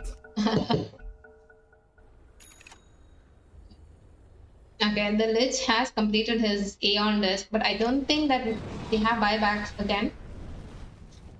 The Lich is begging them by nullifier. Yeah, they have no buyback. Lich, wait, even Ember Spirit bought back there.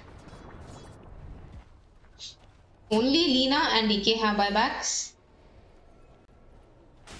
A lot of buybacks committed by everyone. No one has a buyback apart from these guys. Shadow Demon might have one in like 40 seconds. Night Stalker will have it in 40 seconds. Otherwise, yeah.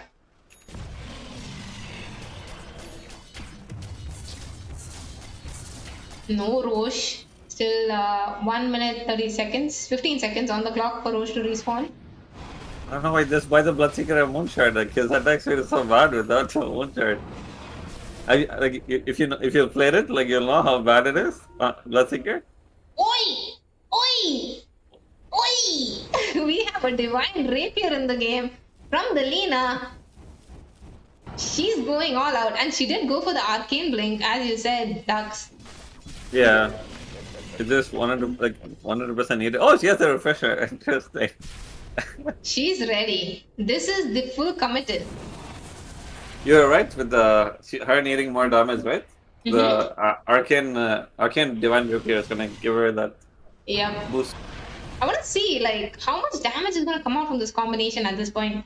She's not picked it up. She's kept it in the stash. She might like buy back and take it maybe. I think that's how she's she keeping just it. puts some boots away, right? No, the thing Yeah, is like if she has buyback, right? So that's when she goes like all or nothing mode, you know? But at the start of the fight, if you burst down one crucial hero, like you're good to go, right? But if you she die, dies, they're gonna pick up a divine rapier and throw it. So yeah. I'm not sure. Maybe I'm thinking maybe she's like, okay, I'll die first without the rapier, and then when I use my buyback, I'll pick up the rapier and go fight. Yeah, if everyone's exhausted BKB and stuff like that. So, yeah, but you want the Night Stalker to jump on the Shadow Demon, and that's a distraction, right? You go for the other guy. Yep. But the Night Stalker hasn't been able to burst down the what's his name? Shadow Demon for a while. He's been so good at keeping himself alive, so that's been good. I think the combination between the Nyx and the Night Stalker, if it's on point, they can clearly kill him off. They just need that. I'm gonna go for the Roche. But at the same time, like you're not looking to kill him. You're just looking to stop him from saving his ally for 5 seconds, and then if the ally dies, like the Shadow Demon can stay alive, right? What's he gonna do? So, refresh your orb on the Roche. He does have the mirror shield on the Pangolier. Just checking out all their items, the tier 5. Mirror shield on the Ogre. He has a Vanguard banner. And Shadow Demon has the Aghanim that you were saying. Refresher picked up on Pangolier. Ghost Boots. Who's the other one? He has a Seer Stone. Okay. Damn, what I get? 60 minutes. 66 minutes. I want to see an Axe and BKB on Lich if that's possible. Axe would be really good, actually. Yeah. He has Book of Shadows. The Nyx has been bursted down a lot, so this Book of Shadows pickup is definitely good for him. Yeah. Lina went for a Magic Lamp. Oof. Hard Dispel and Heal. I think that is very interesting. Like, they can only rely on bursting her down because otherwise she can escape. So the Magic Lamp, okay, makes sense. I don't know what were her other choices. Alright. And another Stygian Desolator, but this one on the Bloodseeker, and he went for the MKB like you said, and he's now going for the Moonshot. Can the Lina just buy it? I don't know. Oh, why Lina not buying Moonshot for her teammates? So much money. Yeah. What do you, does Nyx have the Axe? No, he's going for a Lincoln. It makes sense. He's getting focused a lot and is being chain stunned or like, being kept in place because of the Ogre Blast or the DK stun. So this game has been all about the Lincolns. See, let's look at how many Lincolns are there in this game. Okay, 1, 2, 3, 4. Only 1 on the side of True Strike and 3 on the side of Half-Tail. Did Bloodseeker sell his or did he never buy? At this point, I think he sold his. Yeah, he sold his. Because remember here he had he was focused and proc. Oh, he's so holding on to the Chan Yasha.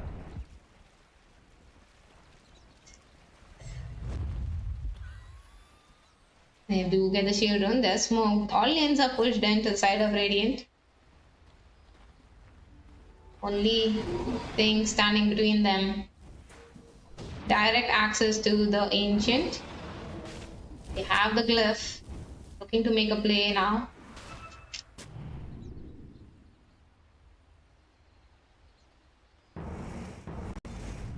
Angelier. DK going directly for the throne. Trying to force out a glyph. But they will not click it. Next, tanking through using the spike to keep them in place. Fears there. He is trying to use the Lich ulti. Is being focused on by the Ember. Lina being stunned in the backlines. Bloodseeker and Ice Stalker standing in front. Lina trying to dish out damage here. Has the stun in place. Trying to burst down this Pangolier. They will take him down. Buyback on the Pangolier. He's gonna look to make a play again. Ember Spirit was sticking very low. The base is being focused. Glyph is not coming. Okay, they do use the glyph. So now True Strike have to be really careful against this dragon. She was being kept back, Lina being forced back, but there is the gate. She wants to buy back. Will she be able to? Lina, yes, she is there. She has the rapier. They're trying to defend. True Strike pushing them back, trying their best to keep this Ancient alive. They are doing it, but no, one more hit. Oh, GG. What a defense. And the game goes to Laughtail Esports.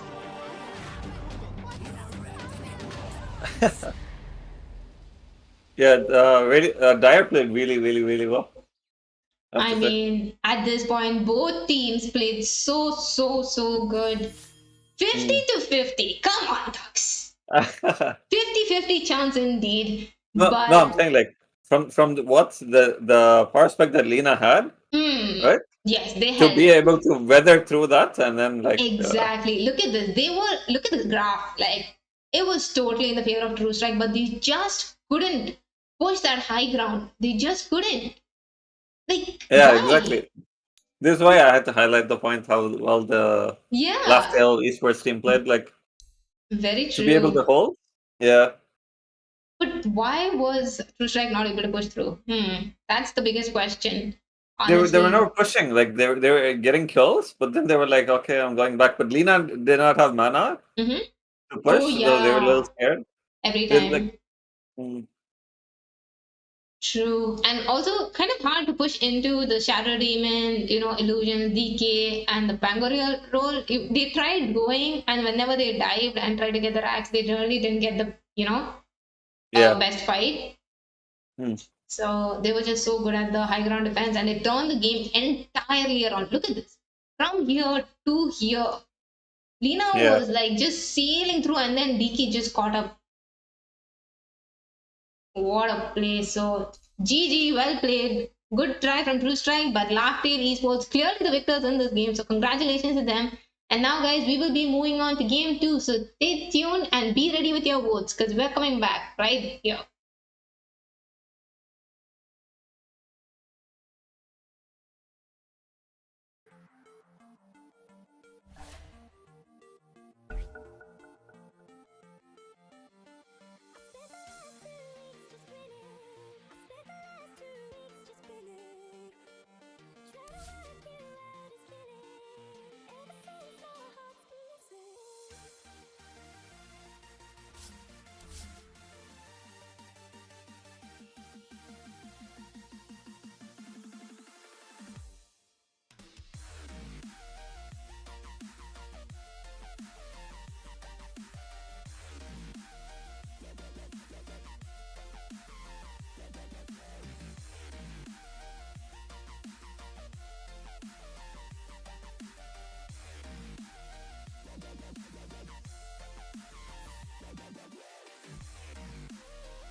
Hey guys, welcome back. We have for you Meghalaya, okay. We have for you Generation of Miracle versus Good Good Kid, GGK. We start off with Pangolier and Sharafin, and they've banned Mars and Nix Assassin for GGK. Very understandable because Pango and Nix caused a lot of chaos previous game, so since they were watching, probably, we just don't want to play against them. Sometimes you can feel the agony of the other player if you're in these situations. That's a very interesting Earthsword ban. Maybe there's a really good Earthsword player on GGK.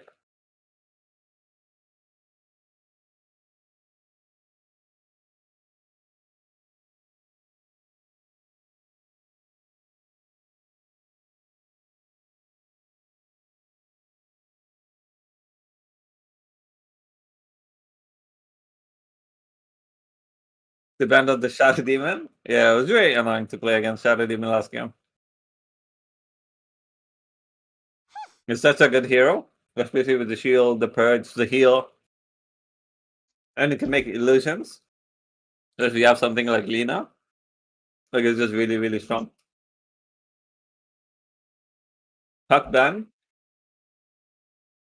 So this kind of gives you freedom to pick squishy supports. Like something that doesn't want to get caught. That's true. And also a little bit of intel about the team. So GOM is from Nagaland and GGK is from Meghalaya. And actually, Dax, GGK is yet to lose a game in this tournament. They have been one of the favorites of the tournament. They have made rampages on this tournament and they have been performing out of their minds, honestly. And it has been insanely good to watch them. So I think right in the beginning of the tournament, these two teams had played against each other, and it was on. I don't know if this was. No, this was not. It was a different team. But yeah, this game was really, really good. GGK really proved themselves from game one itself. And their carry player, is the one who got the rampage and everything with the PA. So we're going to be looking forward to some really insane plays coming out from this team. Oh, Warlock. Such a strong hero. So two very strong supports on both sides. The thing that they need to keep in mind on Generation of Miracles is you want heroes that have regular stuns and short-term spells, so that you're not only a timing oriented draft.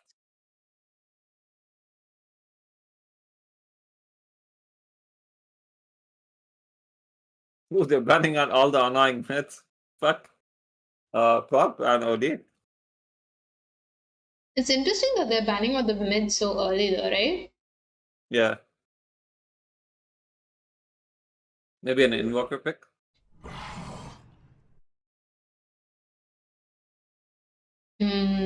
Maybe.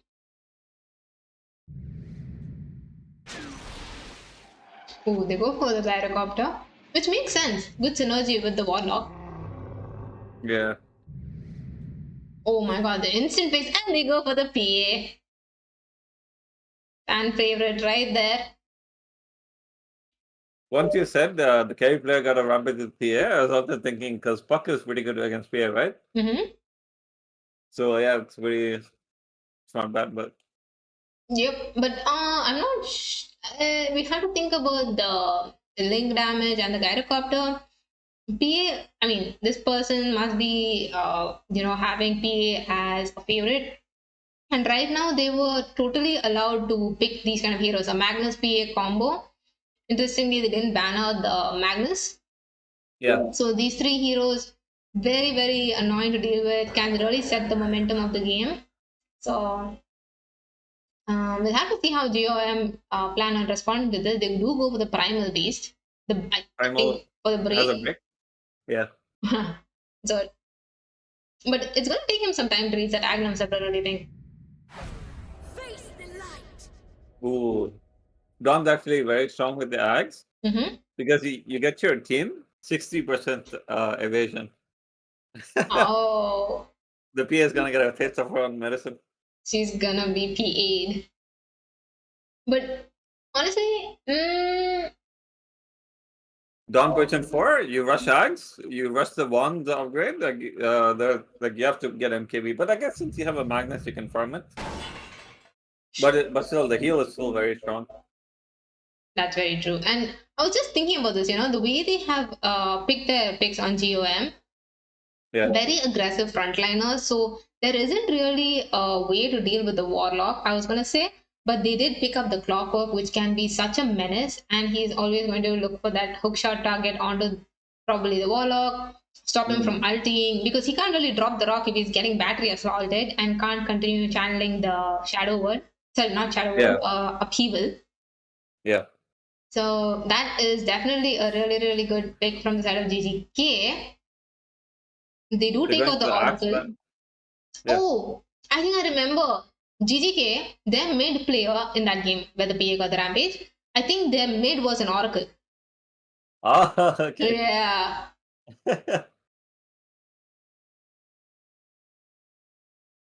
That's why the Oracle ban. Oh, so the captain banned it so that the mid wouldn't ask for it? No. Oh, no. GGK The other played side, Oracle yeah. mode, okay.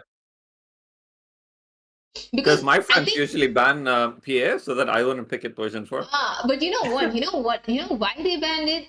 I think because they saw the axe being banned. Yeah. They took out the Oracle.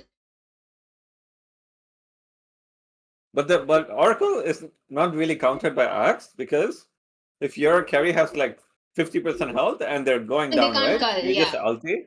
You just ulti, so what are they gonna do? Yeah, but that's one thing. But that also makes me think like, okay, you ban Axe. No, Axe is really good against PA as well. So it's just a normal ban, I thought. Could be. Or do you think we'll see a dazzle mid? I'm just saying. Ooh. I'm just saying. He gets the shard. There's like pigs all over. Kept in control. In heals all over the place. Multiple, graves coming out. They don't really have an answer for it. This used to be a thing too, dazzle mid. Yeah, but I think they could go for a silencer. What do you think? On GGK. Mid? Yeah. No, because the Primal Beast, it's gonna lose its ulti. The Dawnbreaker's channeling, you're gonna lose your ulti because you silence and then it gets cancelled. And then the Warlock cannot ulti. And the Gyrocopter can be bursted in the meantime. Oh. It was a good thought, but they do go for the Storm Spirit. Yeah, Storm rushes the Warlock along with the clock. Yeah. And he can they could do the anime. So he doesn't they could care do the about anime the play, right? lockdowns. So the hook shot, the magnetic field generated by Storm Spirit when he's zipping, it's gonna curve the hook shot and hit the Warlock. Seriously? Hey. People are gonna fall for that, bro. No, guys, don't believe that. He's just messing with you. But honestly, good pick into this draft because Dawn is going to be obviously focusing a certain area. Primal Beast is going to be stomping in a certain area. Gyrocopter ulti is going to go in a certain direction. So having a mid hero who can like kind of dodge all of this and make a play on any hero he chooses is definitely a nice pickup from the side of GGK. Yeah. I'm just thinking, Pangolier is looking pretty good. Oh, they go for Sand King. It is a support Dawnbreaker. I was like, But Animagi is the core player, right? Let the me support check. Sand King. Animagi is the mid, generally. Oh, okay. From what I've seen. So that is, they changed their names.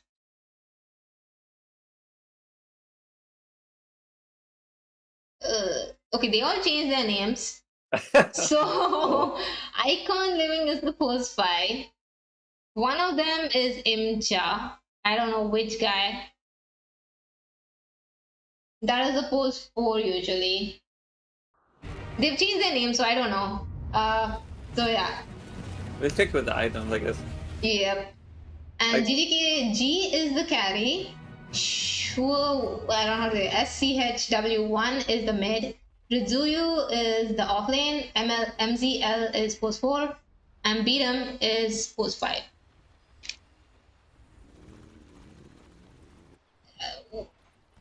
Lil bro.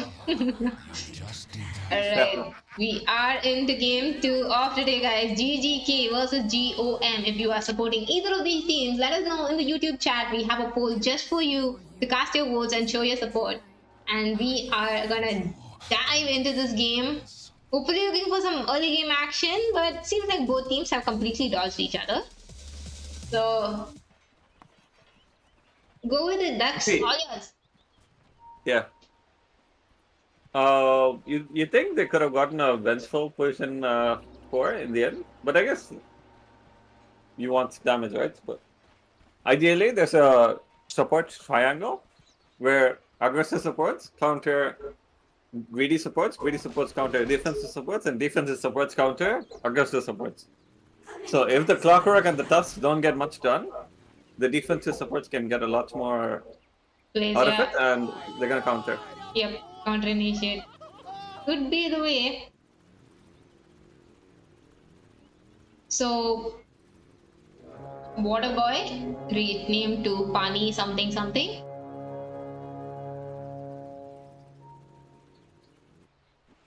There will be no rune contest. So we have mid-dawn as we expected. Offlane Sand King and post 4 Primal Beast.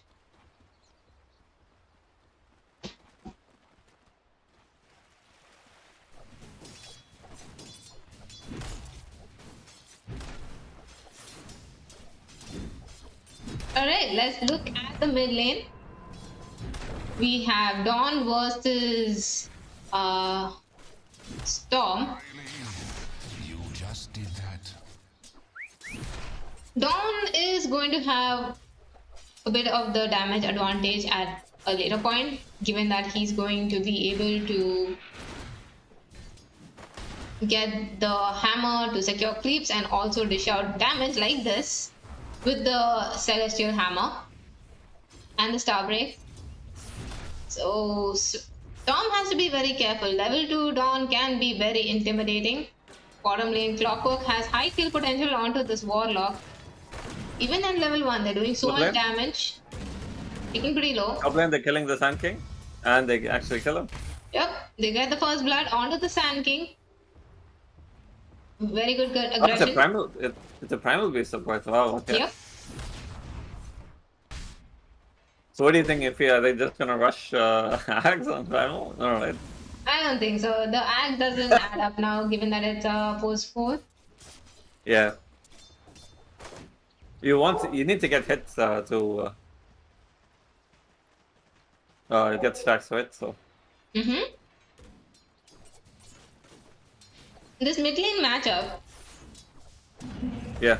It's probably gonna go in the favor of Dawn. She has that aggression and the damage coming out. Storm has his bottle, so he's gonna have the sustain. She's mainly gonna face mana problems on Dawn. That has been her biggest setback as a hero anyway. Yeah. So yeah. Oh, Gyro's playing super high up. What? He is fine because Slot is still level 1. Top lane, the aggression is coming out onto the Sand King yet again, but this time the Primal was there to stomp along, so they will get the task as well. Yeah, this is like a dream start for the Phantom Assassin.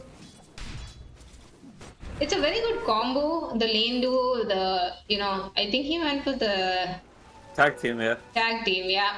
So he's going to be able to keep that pressure up, right click down and enable the PA with those right clicks.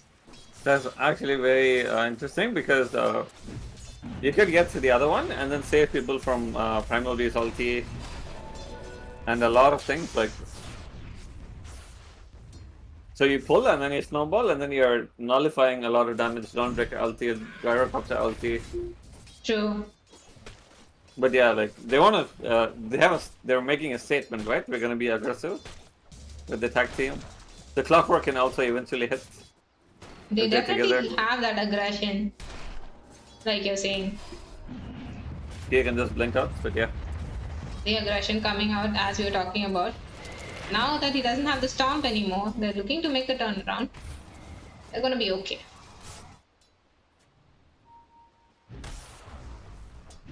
Storm Spirit doing pretty good in the lane, 21 CS. Against this aggressive Dawnbreaker. Pretty even there. The guy was chilling at 16. Storm is taking so much damage mid lane, but she really can't do anything more than top that. lane? She doesn't have the damage. Top lane, Sand King will be taken down. No. Primal, taken down. He has the mana, but it doesn't have the stun. So they're gonna live. In a way, Primal Beast is also king of the sand, right? Because Yeah. Yeah. Oh, Clockwork particularly low. Will it go down to the link damage from this Warlock? Storm Spirit repeatedly harassed. He uses the Vortex to cancel the Starbreaker. He's already again so low. He's not having a good game so far there with the sustain. Clockwork is there to refill his bottle. And he's instantly punished again, gets the Purifier off, but he's probably taking too much burn damage. He will be taken down by this Dawn. And she has the stick charges. So she's gonna be okay. Oof. It's going in for more. Uses the Soul Ring, uses the Starbreaker. Magnus, TP'd in. They want to get the kill on this Dawn. She is trying to get out. She has her ulti. He does have the skewer, so she's not using it just yet. Trying to get away. Skewered. And killed. Space created. they're probably thinking, oh dude, why am I picking why have I picked Darks here? Sorry, it's Primal Beast. Because this hero is the strongest early game, and then even like it falls off, even as offlane. And as a support, this is your moment to shine. Oh! Top lane, they are going on this PA. Dawnbreaker ulti completed, throws in the hammer. PA is dead. Now they're looking at the task. The damage is coming out. They don't have the stun just yet. 3 more seconds. Task trying to juke it out. Does not have the snowball. Will just try to buy time. Uses the grenade, but is actually tanking through a lot. Takes the snowball. Got that level from those creeps dying there. So much time bought for the team. The Starbreaker being used a little bit preventively will finally go down. But it took so long to kill him. The moment I say that, the Primal gets 2 kills. He proved his worth. He's like, hello, what are you talking about, bruh?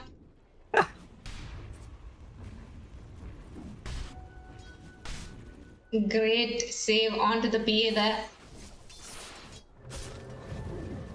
Sorry, not onto the PA. Task just bought time. She did die. Yeah, but time is money, right? So. Yeah. I mean, she had enough time to respawn and come back. They weren't able to just go back to farming. Yeah, exactly. Just for that support and kill. And that is what saves PA in the future. Those few seconds are the game deciding moments. Yeah, because they could stack, and then that stack could become bigger, and then the enemy carry as a MKB. Literally explaining the theory of the universe. He did go for the Falcon, is going for that Crystalist. Standard build, top lane, Sand King being focused by the PA and the task. He has the Sandstorm, but he has a vision. He's gonna be able to get out just there. Primal there to help his buddy now. Stomping. Sand King trying to juke it out, but PA has the dagger. Will get it. One more right click. He feels it. He wants it. Clockwork. Not letting it happen. Oh, Primal securing the kill by giving vision to the Dawn. That play though, very well played. Primal will probably fall for this, but I think he's okay with it. Yeah, 100%. Damn. I actually thought the PA was alive. Damn, Yeah, that's because lit. it's like, oh, you can't right click him, he's probably gone. But Dawnbreaker using the ulti to secure that kill. You thought you needed Zeus ulti for those kills? You're so wrong. Ooh, Dawn's going for a desolator. Okay. Yeah, she's just looking to melt people. I mean, at this point, if you can snowball as the Dawn, Yeah. it's gonna be way more of an advantage, right? Because PA still has to get a Battle Fury and then go for the damage items. By then, everyone's still squishy, so an early Deso on the Dawn, there's really no answer to it at this point of the game. Yeah, but Storm. But don't you think Storm runs away? This guy has cog, so he's not going to be able to Q. And then the Tusk is still Tusk. It's she can be disrupted a lot more. I think it's about how they play around it. Yeah. We'll just have to, go with the point that the Dawn is going to time her spells accordingly based on the available spells to GGK. Sorry, yeah, they are GGK, yeah. So we'll probably have to see that. EA and her team, GGK, looking for this gyrocopter. He uses the ulti, Dawn ulti is available. They are being careful about this. Dawn just TPs in. Gyrocopter tanking through all this damage. RP onto the heroes. There is the column, keeping them in place. Nice counter initiation coming from the Warlock. Dawnbreaker now looking to burst down this PA with that DD rune. PA trying to kite her away. She does not have a point in blur. She only went for a max dagger. So she's going slow. But the burn damage coming out. She blinks back and she is dead. Gyrocopter lived through all of that. Even the RP. Really? Just did that. Storm Spirit was also taken down here when he tried to go for the rune contest. Gyro has Falcon, this thing, red cards with it. Who? Gyro. Yeah, he has power tricks. And Falcon Blade, so.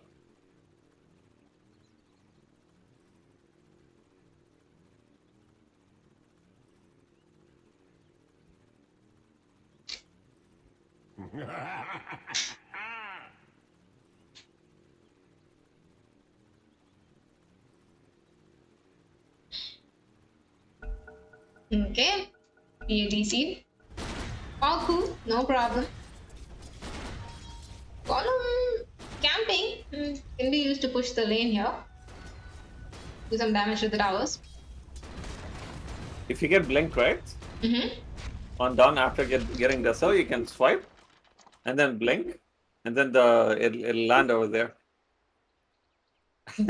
Blink then? You swipe and then blink, but you only get one hit, I guess. Like You might not. Won't it get interrupted? No, it will continue even when you're blinking. yeah, it's some weird thing. What is this hate Oh, for right, I Bangalore? forgot. Hello? Oh yeah, Envy, you can get the shard on Dawnbreaker, right? I completely forgot. Gains debuff. That is gonna be really good, and I'm sure he's gonna get it pretty much. Right. Dawnbreaker still one component away from the Desolator. Storm Spirit has a regen rune, but he's so far away from this Witch's Blade. 10 minutes into the game.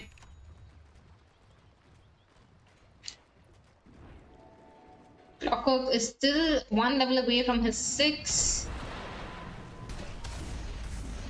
Good lead on the side of GOM.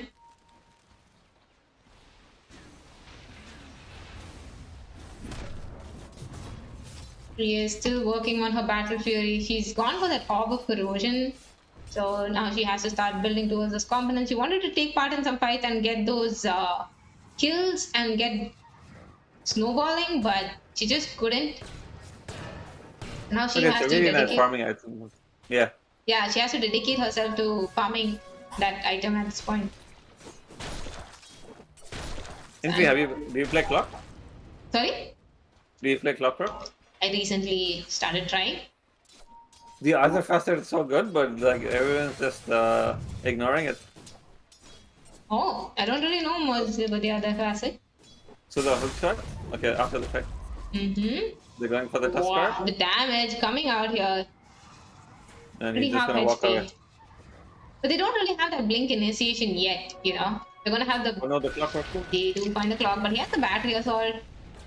Dawn probably wants to change target. He aced it.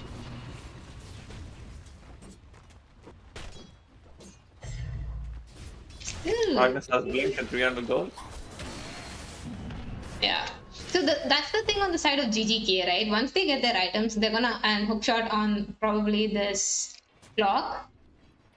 They're gonna have Yeah. the initiation ability, and right now on the side of GOM, they don't have that. There's no blink hero yet. Sand King needs to finish his Bloodstone, then he'll go for the blink. And Primal Okay. is just gonna rely on like onslaught. Bottom lane, they do cast the Magnus. He's being kept in place with that RP. Dawn and Primal now looking to go for this. They get him. Ulti on to the Magnus, keeping him in place. Snowball in.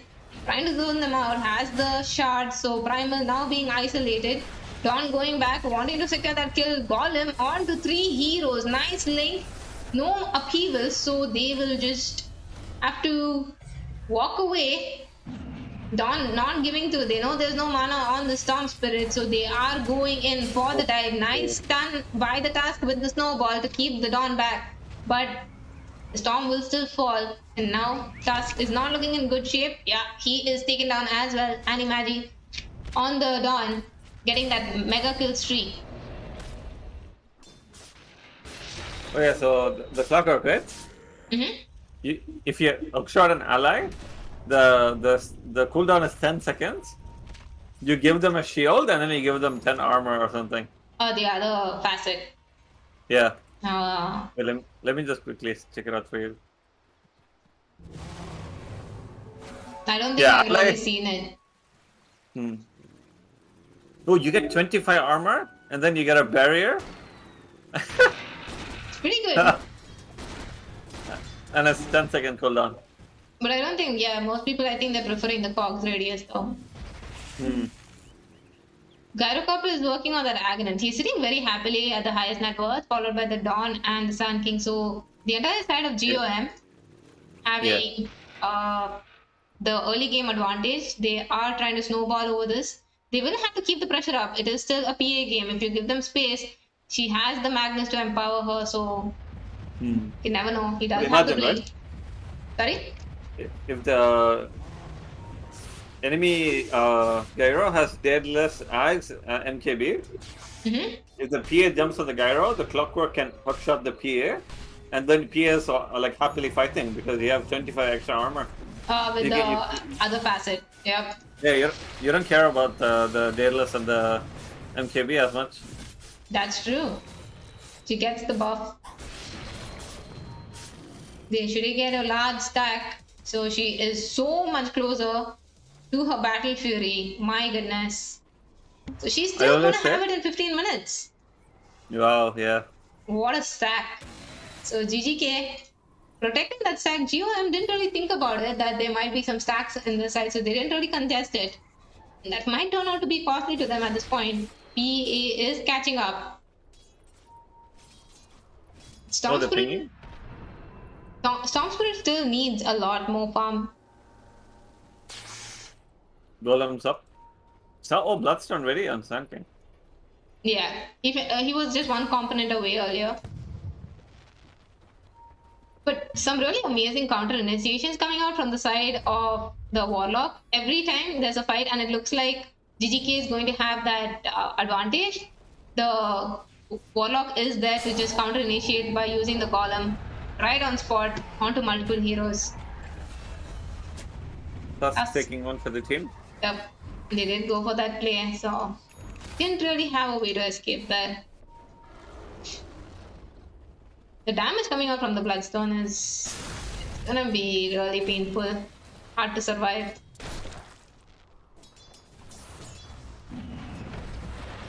Storm, you know, it's kind of a little bit greedy having a Storm Spirit and PA, given that They both need time to farm. And you want the Magnus to be empowering the PA or something, so he's also not going to have that game. Okay, a lot of damage coming out from the Dawn onto the Tusk. He is kicked into the air. There is the stun and hook shot onto both heroes, keeping them in place. Nice RP, but there is the Golem. But a little bit low, he gets a skewer off. Dawn trying to ulti, keeping them back. The PA is melting to that damage. Sand King using the epicenter at the best moment possible, killing them in their own home. Bloodstone on the Sand King doing so much. Yup, 2.9k damage. Oh, but they're going for more. But Magnus was quick to get out of there with the skewer. Yeah, very well executed fight. The Clockwork tried his best to disengage, but it wasn't good enough. The thing is, like, once he committed the cogs there and there was the RP, the Golem came through, but he already managed to skewer them to high ground. But you have a Sand King with a Bloodstone, so once he started that ulti, they were too squishy to really deal with the damage coming out from the Sand King. They needed to burst him down before he was able to use epicenter. Then it would have been a good fight. They did the best they could. Yep. Honestly, I think battery assault was done by then, so that's why he could channel the epicenter. They played it to the best Execution. You got a skewer, you got cogs, you got RP. But Sand King is too much at this point. Yeah. I think, like you said, right? Maybe if he had the cogs for once they were pushed to the high ground, that would have been way better. With the battery assault. Yeah, the Storm is a little bit greedy. The Dawn has the shard, like you said, and an arcane. 2 charges on the Desolator, now looking for a BKB.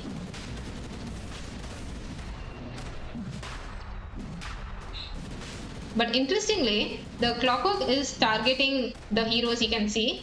The Dawnbreaker and the Sand King in front. So Warlock is getting to use his ulti very freely. No real punish there. And Aegis will go to the Gyrocopter. 19 minutes in, 17 to 16, 15k net worth lead.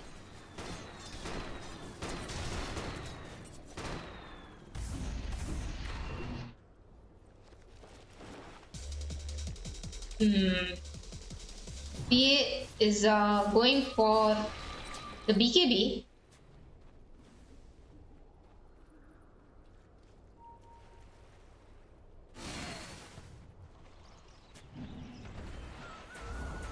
Dawnbreaker's facet coming through. So convenient to know where everyone else is. I've seen players timing their gank exactly when it's going to be morning, they're SOD, and then they'll move towards whoever they see during that daytime proccing, It's insane. Sand King catches the Magnus. He was farming very peacefully here, but they had the vision. Down ulti a little bit late, so he's able to skewer away. There is the missile on the Magnus, trying to keep him in place. A Column trying to keep him as well, but will miss. So Magnus is okay, but Tusk looking a bit dangerously positioned will take the brunt. There is the kick into the air, so Dawn cannot complete the Star Breaker. They're gonna be okay. Nice disengage. Yeah, the Clockwork did really, really well there. Yep. And that was only possible because he had large cogs, or else he would have had to come close. Yep. Definitely, actually. So it was a nice way to save his code there.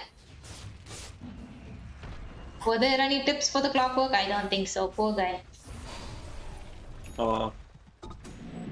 Storm Spirit has the Witch's Blade finally. Now is looking for a BKB.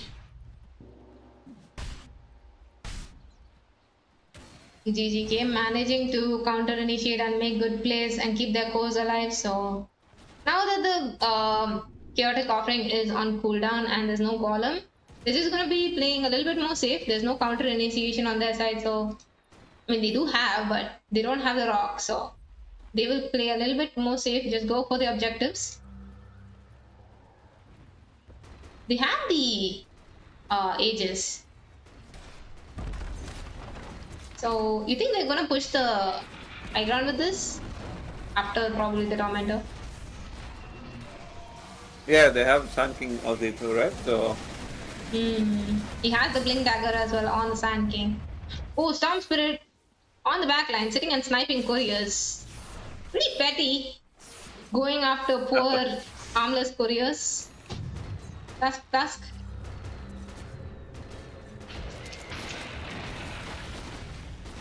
Gyrocopter sitting very happily on this high ground. Honestly, I the wanna see this. solar, yeah, Yeah. the solar can be really annoying. When PA is trying to burst on a hero, it's one item that can actually keep them alive, Yeah. giving that buff and armor. Storm Spirit has a haste rune.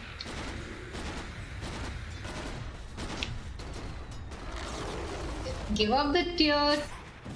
Oh, he has the haunt, has pulled him back. Sand King wanted to initiate, jumped in. Primal is there, they are caught between the cogs and being kept behind. There is the Dawn ulti to keep the Gyrocopter alive. He has the ages, he is going to fall to that dagger, but he doesn't care. He's gonna be okay. Being pulled in, RP on the two heroes, being pulled back towards the base. PA with the BKB going ham here. But Gyrocopter has his own BKB, so PA will melt. Good night, PA. And now buyback onto the clockwork. They don't want to give this racks for free, so they're trying to make a play here. Stun onto the backlines, onto the Magnus and the Storm. Three heroes just melting to the damage coming out from the Sand King and Dawn. They do not have an escape. Storm Spirit will zip out, but Clockwork not that lucky. Damn, they kept the Gyrocopter alive. Yeah. Dawn with that ulti on the backlines keeping him alive, while Storm Spirit zoned, was trying to zone, they were trying to make a play, but they just couldn't. Yeah, you have to go for this guy, Pharaoh. His flak cannon was hitting everyone. Yeah. They tried, but that's the thing, right? When you have a Dawnbreaker like that, even though he zoned out the Primal and the Sand King, Gyrocopter couldn't be taken down. Yeah. He went for the Aghanims. We have a collapse in the game. Let's look for some crazy initiations. But PA did show she has the damage now. She has the completed BKB. Primal's here. He's looking to tank the gang. He will tank it. He is pulled. He is bursted. He will go down. I heard a BKB. Oh, he got his own BKB. PA is going to the desert right now. Yep. Now that he has the BKB, he can stand and fight in the Sand King ulti. He has a use to save himself. Primal unfortunately put his BKB on cooldown. They are going for more. Warlock looking to tank this gang probably. Slowly try to back off. They do have the Horn Toss. They want to kidnap someone. Will not get anyone, so they'll go for the Tormentor. Got it. Sand King picks it up.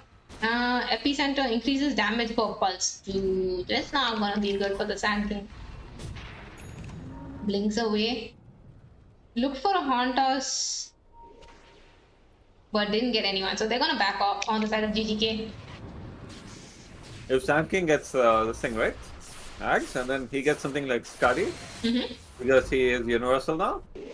Everyone in the area of Epicenter is going to get hit by Scuddy, so the P is not going to do much. Her attack speed is going to get slowed.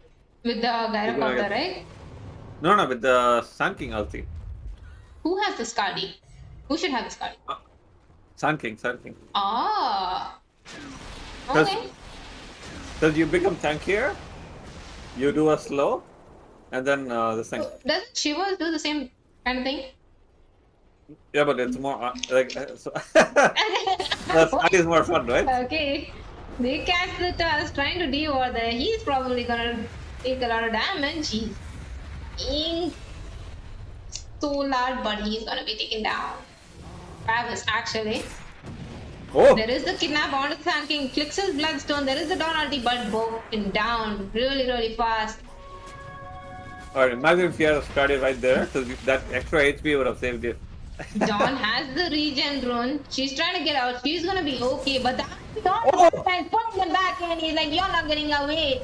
And the column is there now. Gyrocopter trying to make a play here. PA trying to go on the backlines, burst them down. Primal holding him in her arms.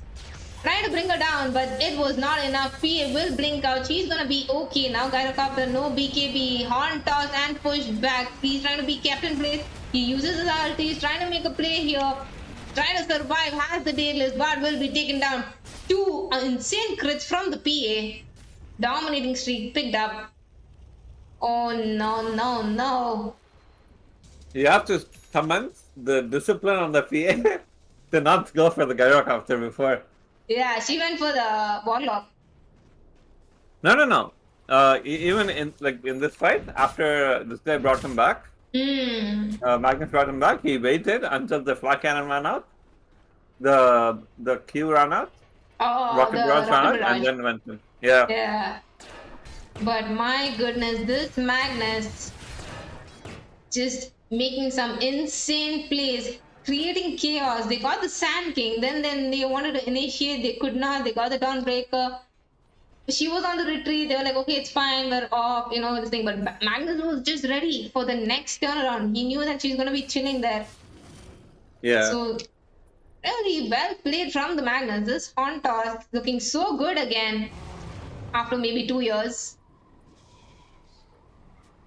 Usually everyone's going Harpoon, right? But you have enough time with the Yule Scepter to use the Magnus, but Horn toss is just a lot faster. Yeah. Nice pickup. And I think, being prepared for that, at this point, they've lost a lot of their lead. To that, it was a big swing. Yep. So they have to be careful about these kind of plays. GGK.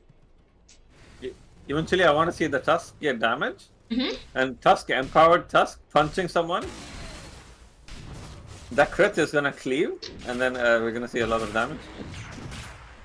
I mean, the new carry should come out there then. Because you get bonus 100 damage and then 300 crit. I think at this point, we could even see a Tusk Aghanim. Yeah. With the Horn toss and the kickback and the Horn toss and the kickback. They're just gonna be playing around with the hero bodies at that point.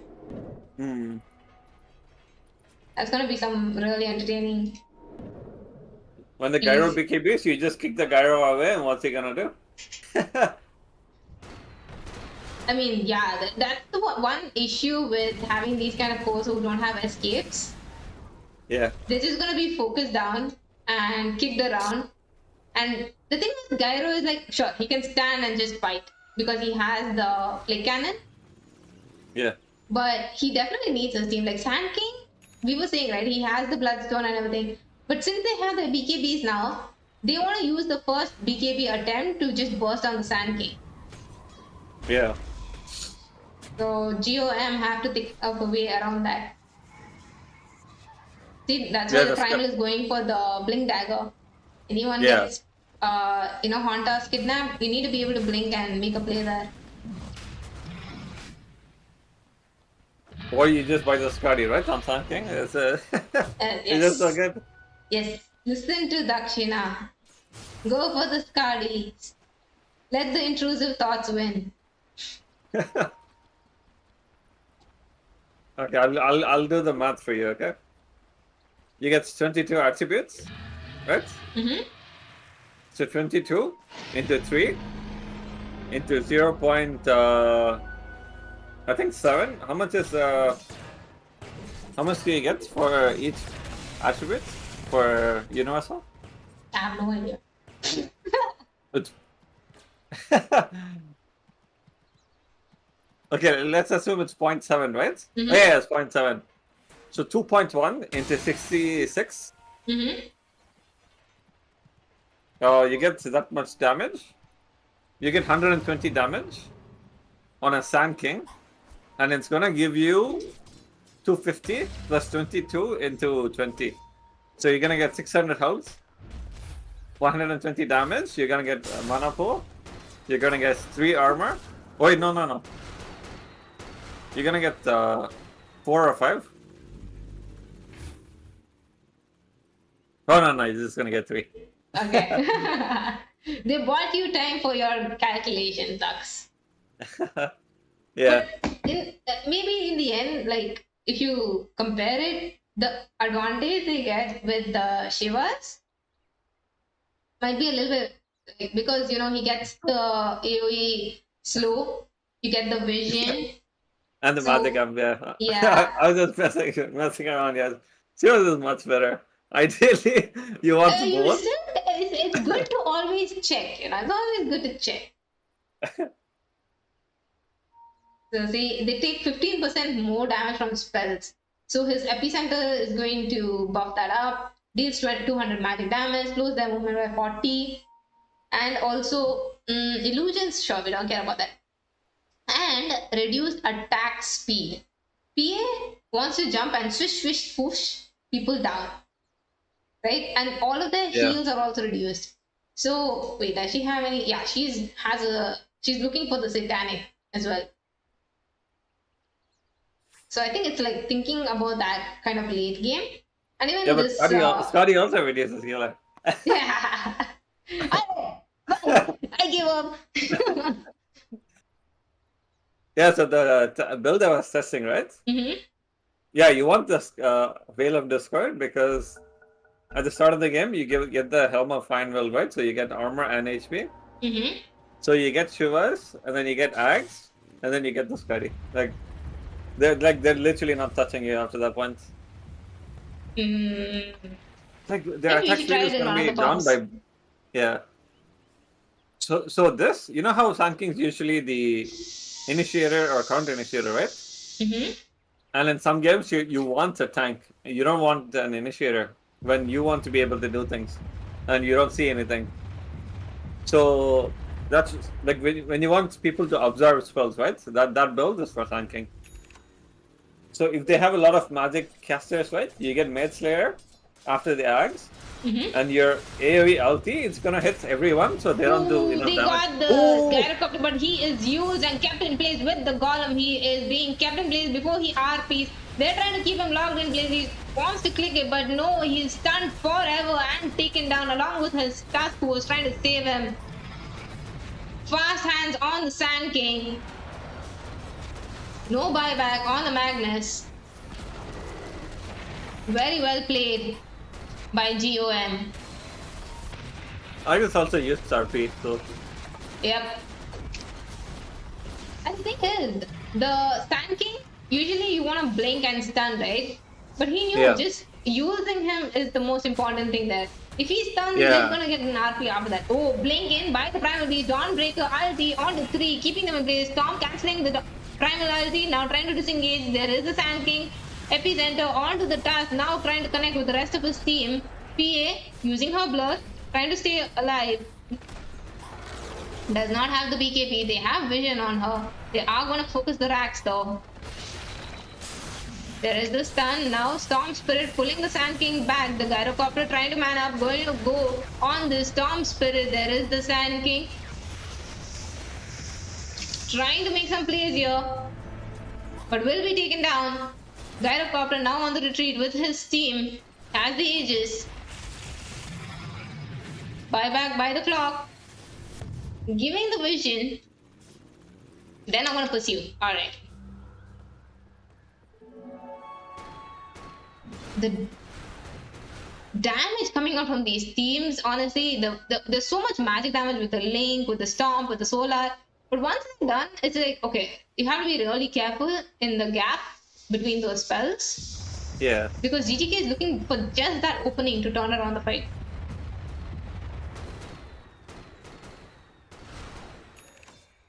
I think the Magnus should either get Lincolns or he should get Kaya Sanj, Kaya Yasha, because that's gonna make the Horn Toss faster and then the Skewer faster. Yeah. Oh, also, look at this. The Gyrocopter did 10k damage with that DD rune. 10k. Wow. Wow. Okay, round 2. No Sand King nearby, but Gyrocopter is moving in. He has the Aegis. He probably just wants to die here, given that he has the Aegis. Oh, but this time they kidnap the Warlock. 4,000 are trying to get out, but the Snowball is there. Dawn ulti onto the Gyrocopter. The Aegis is there. 33 seconds. Sand King going for this clockwork. Now looking to get more. Epicenter is being dodged. The tracks are down. PA has vision on him. He will click his Bloodstone. That is Mega Creeps. GGK now forced to defend their base against Mega Creeps. My goodness, 35 minutes into the game. Yeah. The Sand King is this powerful, right? Imagine if he has a Skadi as well. He didn't know. I think you should have a talk with him after the game. Yeah. But see, even after all that, the guy, oh my god, are you kidding me? They just threw the bottle also on the ground. Another GG for the Gyrocopter. Gaben is basically on the side of this. Sand King being caught out is going to be okay since he managed to stun away and TP out. Magnus tried to reach. Valuable space. Farming a little bit aggressively here. Did get caught out. But they didn't have the damage to burst him down. See? Sand King is very, very tanky. He still only has 2.2k HP though. That's my only concern. And we Does were theirs talking is item about I know? PA getting a bit of her own medicine. El Gyrocopter has a butterfly. Ooh. Magnus is thinking about the horn toss opportunity here. He's tempted. What's he doing? He's He can get literally one. baiting him at this point, like, hello. Just standing on the high ground. But Storm Spirit has also been playing very smart. Whenever these fights start out, he's zipping to the back lines. Yeah. I saw that last fight. Very smart. He is using his zip and vortex to cancel the primal ulti, cancel the upheaval, focus down those targets. DD being used by the Gyro. He's looking at the tier 4s. They want to defend. Horn toss, misses. How does he have DD every fight? Down 2 fights, stun in by the Sand King. There is the Golem keeping 3 heroes, 4 heroes in place. They are bursted down. They are taking so much damage. The Epicenter doing so much. PA trying to fight through this, but now she does not have the Satanic. So RP again trying to save his PA, but she will blink back and try to make a fight here. She's going to try to run away, but Dawn will not allow it. PA will fall. She will buy back. Magnus looking for his next target. Warlock has to be careful. Will try to TP out here. Is he going to be able to make it? Yes.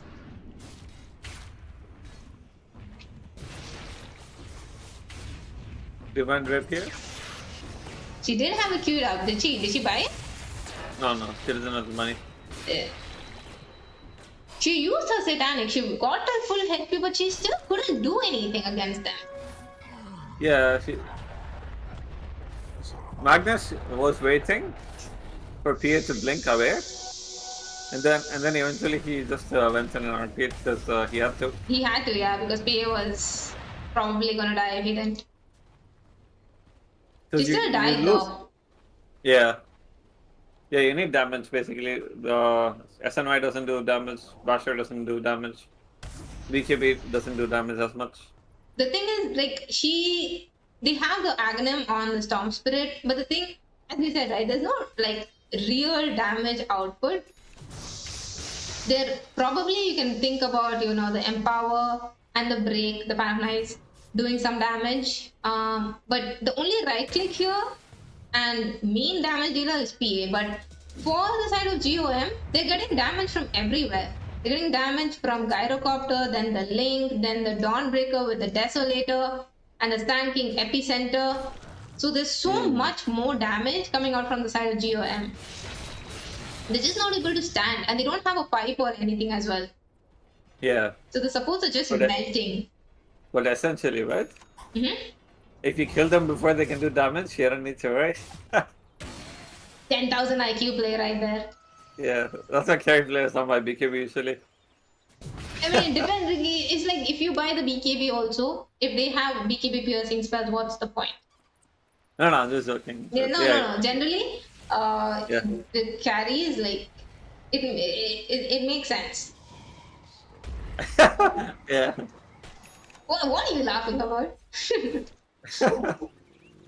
Okay, I gotta come. No, because Yeah. I can see that I can see your trauma from your some of your support games speaking. So that's why I laugh. The life of a support, man. The life of a support. What can I say?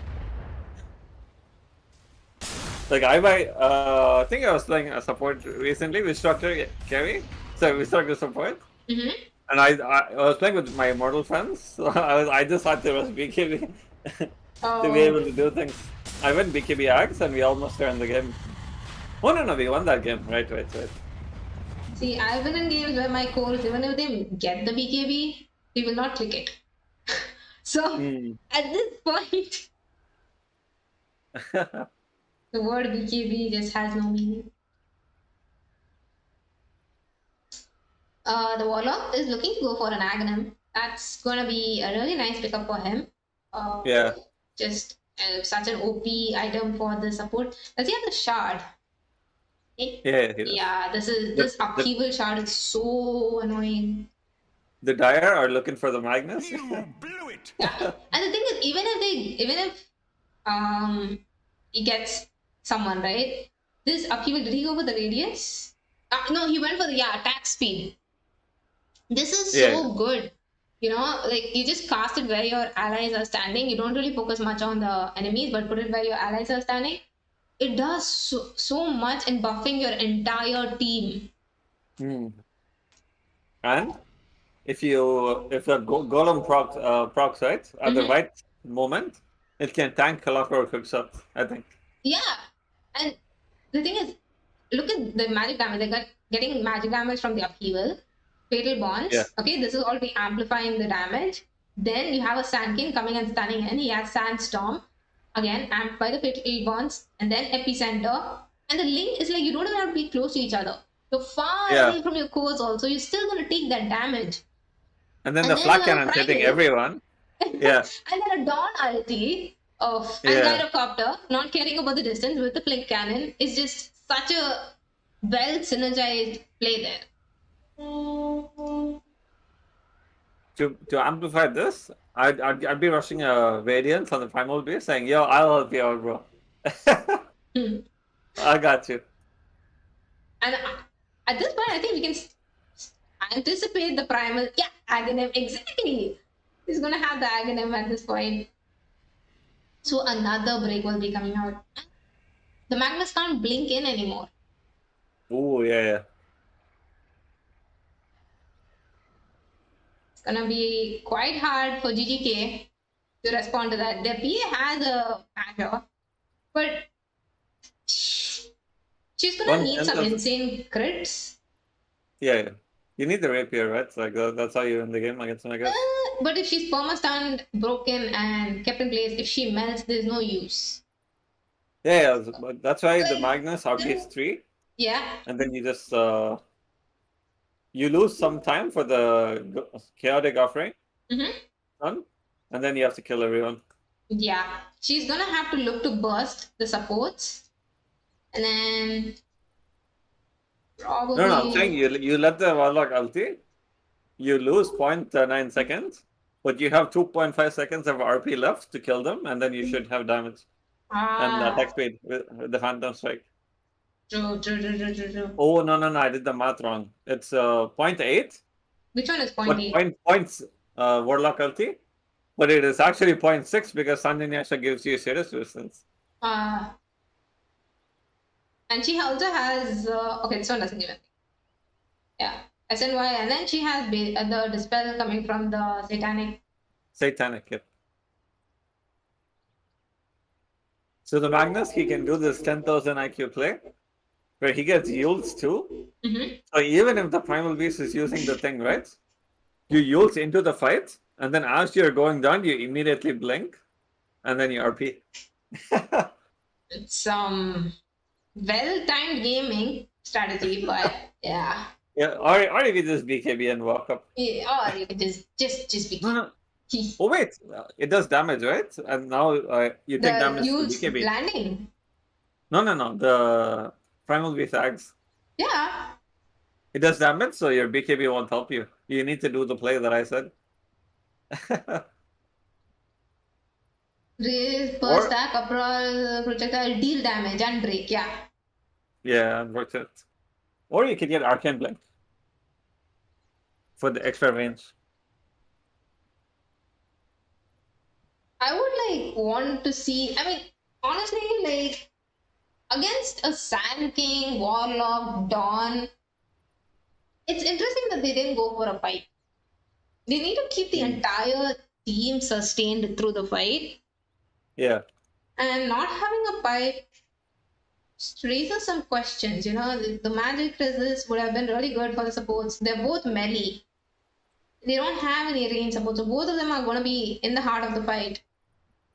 True. Yeah. So would have been Yep. really good to have a heart, it seems. Have a heart and go for a pipe. But yeah, a pipe would have been really helpful, I'd say. And they're gonna need. They're going for another halberd. Okay, wait. I think the Magnus was queuing up a halberd, but he went for the BKB. So Yeah. Clockwork is going for the halberd. But see, for him to use the halberd, he has to get into the heart of the fight. And that's where all the chaos is going to be happening, magic damage. Don't really Yeah. have the sustain to live through that. And Halbert's purgeable, right? No, that's the sad part. Halberd? It's purgeable.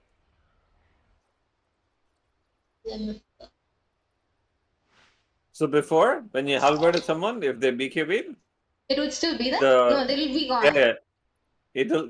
like they still couldn't hit. But now Oh. it just gets dispelled.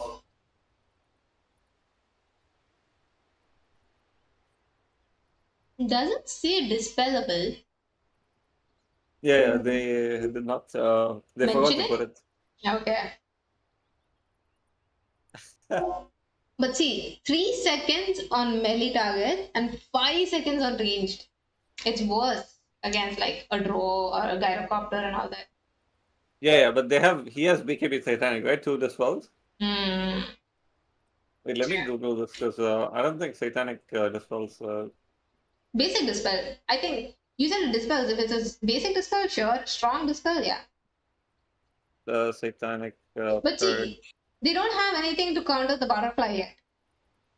Even if they get the gyrocopter now, he has an Yeah. SNY, ads, and butterfly, and an aesthetic cap.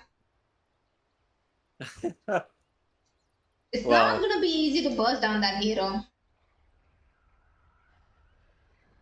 And Sand King went for a timeless 20% debuff duration and plus 15% spell amplification. This is not looking good. For the Roche, who do you think is gonna get what?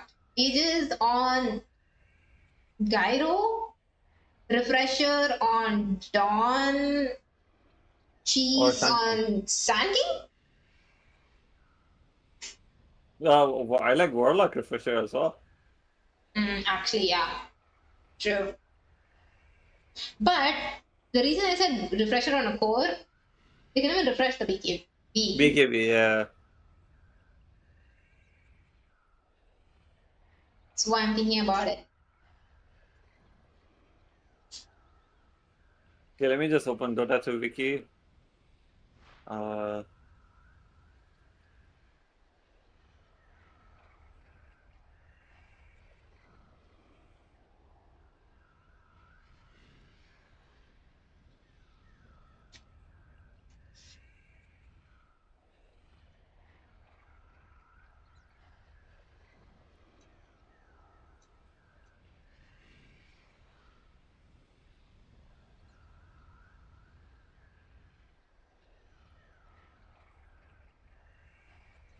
Oh, okay. So if you BKB, so it does not pierce BKB spell immunity.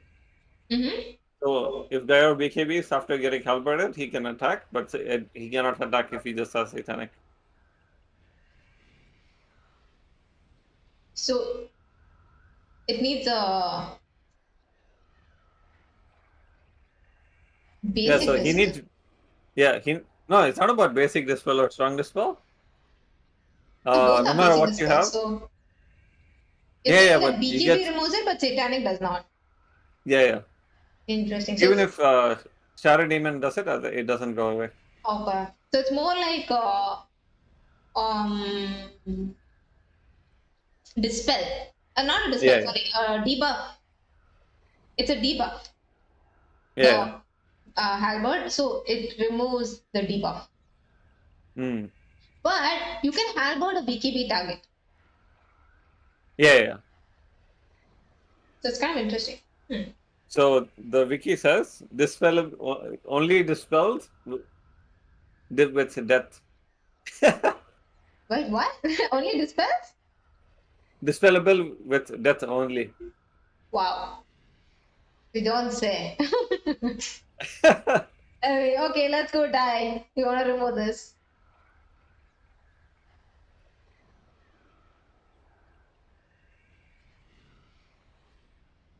They have 6 minutes. Already kind of in the back line there.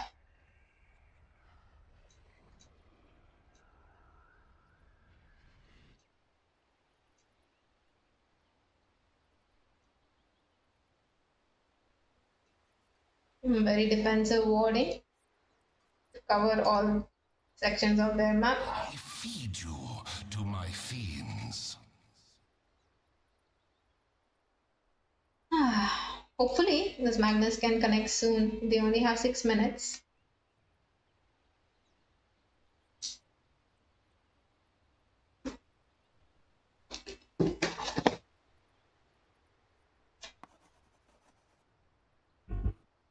How many minutes is here? 6 minutes? I guess now it should be like 5 or something. No, no, it should be like 2. He said 8 minutes like 5 minutes ago. But Andy had 6 minutes here. I think they should put like a benchmark, like every 3 minutes they remind the timer.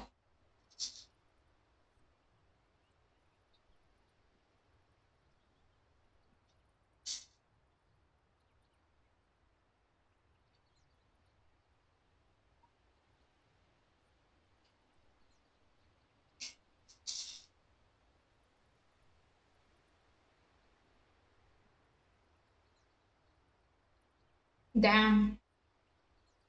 4 more minutes. The pressure is real.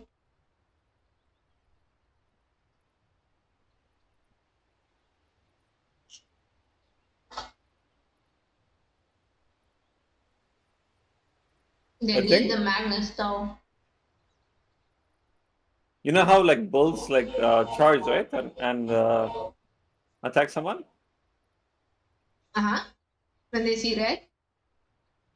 Yeah, yeah. Magnus, when he takes reverse polarity, his skewer should do that. Like you skewer into someone, and then they get pushed away, or like they get stunned away. Ah. Because it has to go with the team, right? Like reverse polarity, you're pushing them away. All right. What? So skewer also pushes them away. Yeah. Interesting. And if you combine skewer into reverse polarity, it should increase the distance, because there has to be some synergy. You're transferring the momentum, and then it's like, have you watched Jujutsu Kaisen? Mm-hmm.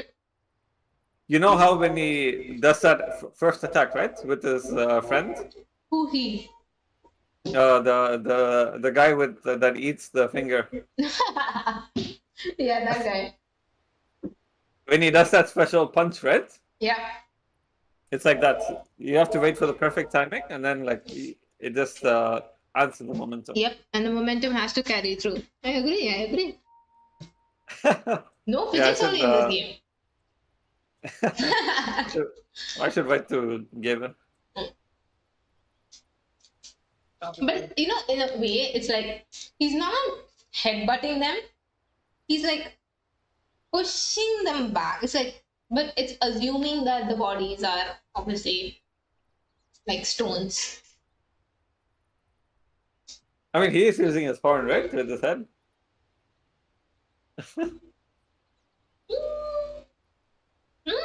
Yeah.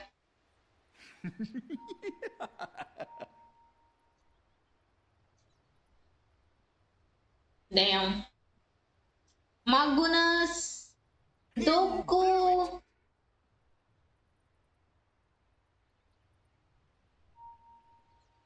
If GGK lose this, I think this is their first loss of the tournament.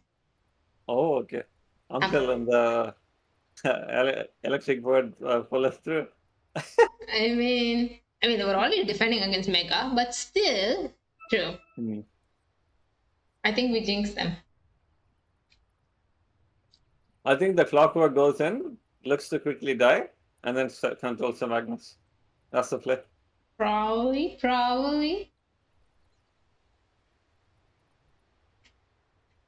Ooh, there's a very unfortunate combo.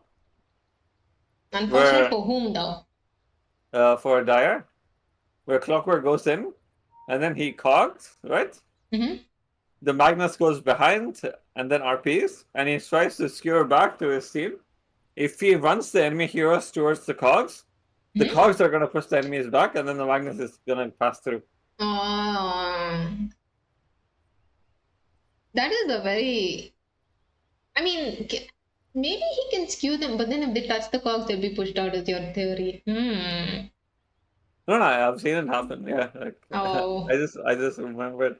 If it happens now, we will blame Dakshina, guys, because he's the one who literally spelled out how bad it can go for them.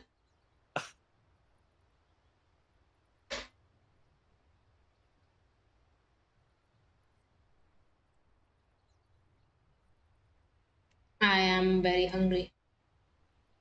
But they could be patient, right? And RP and skewer into the cogs, and then they get to push around, basically. Damn. That's also a very good. Yeah, I think that's a combination they're trying. Oh Yeah. no, they're like, never mind, G. Oh, they're out of the time. GOM? Where are they? Feels bad, man. Magnus. Poor guy. Feeling the weight of his team. Maybe Radiant wait out of respect. Seems like that's what they're doing. Yeah.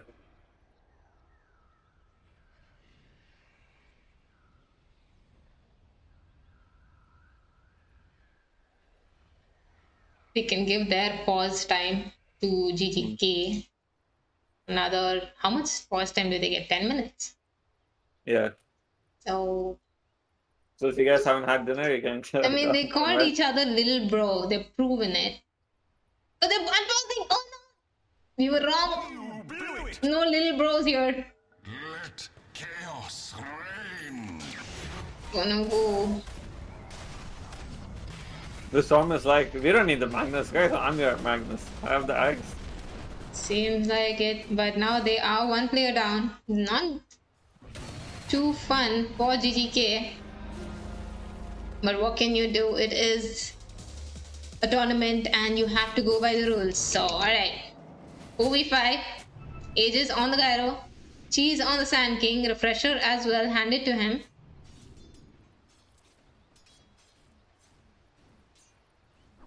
So we will have to see how they're gonna play this. They're probably gonna micro the Magnus. Magnus has a BKB, so that's really good. You should pass it on to Tusk at this point.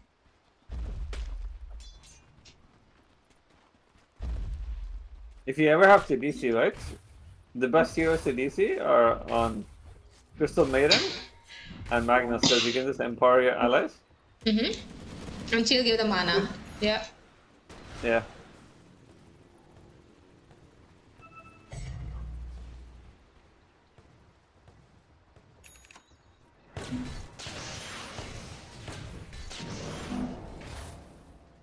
Okay.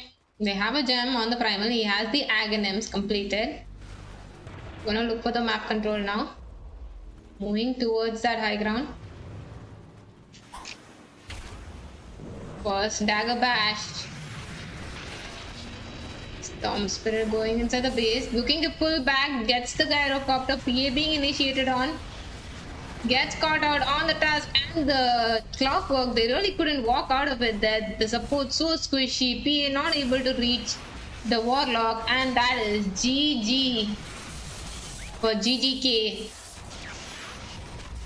GOM will take the victory of game 2.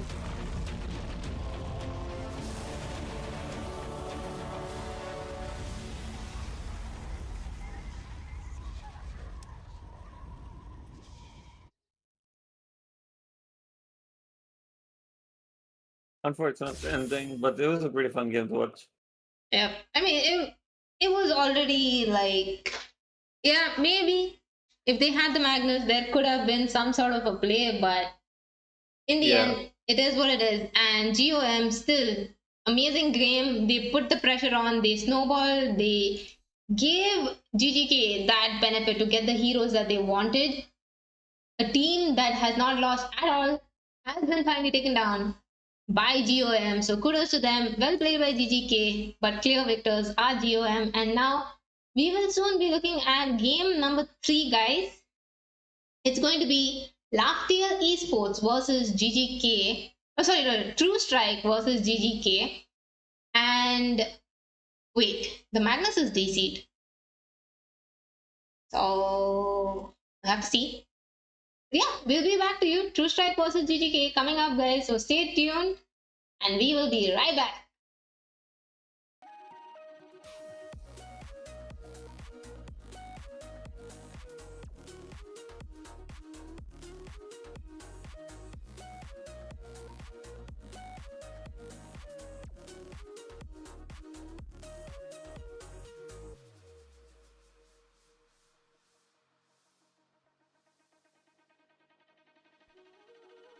Careful with your pretty eyes and run with me, yeah.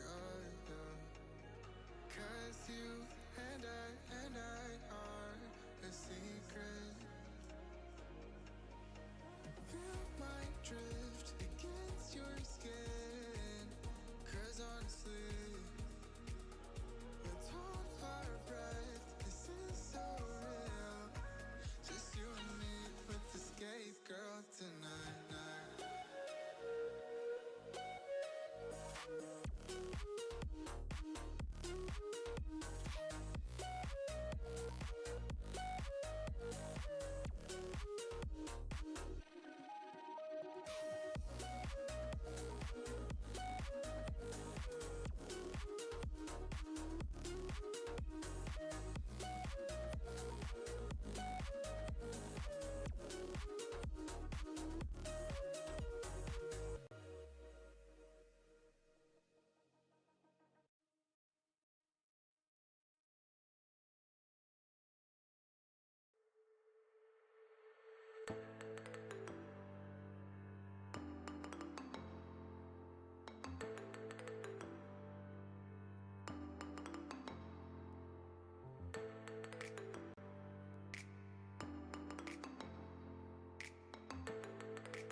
and the candles glitter like you're in a thriller. Heart goes pound, pound, pound.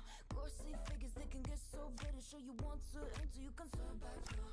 You don't know where I've been. What's going on inside? Where the monsters like to come alive, come alive. Do you really wanna know me? I'm really not that cozy. It's up to you, so you decide, you decide. Would you love me up my words till the coffin's in the dirt? Try to break me like a curse, you know that will never work. I'm a little bit absurd. I like dancing on the verge. Anyone can love a pretty little mansion, but could you love a haunted, haunted house?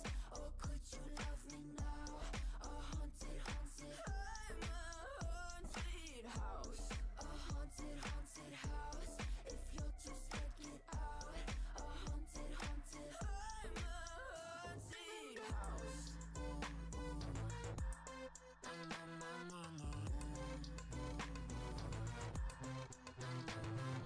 Broken windows and a warning scribbled on my wall saying that you better turn around. Wouldn't be the first to try to burn me down. Your move, you do. Would you love me up my words till the coffin's in the dirt? Try to break me like a curse, you know that will never work. I'm a little bit absurd. I like dancing on the verge. Anyone can love a pretty little mansion, but could you love a haunted, haunted house? Or could you love me now? A haunted, haunted. I'm a haunted house. A haunted, haunted house. If you'll just take it out. A haunted, haunted. I'm a haunted house.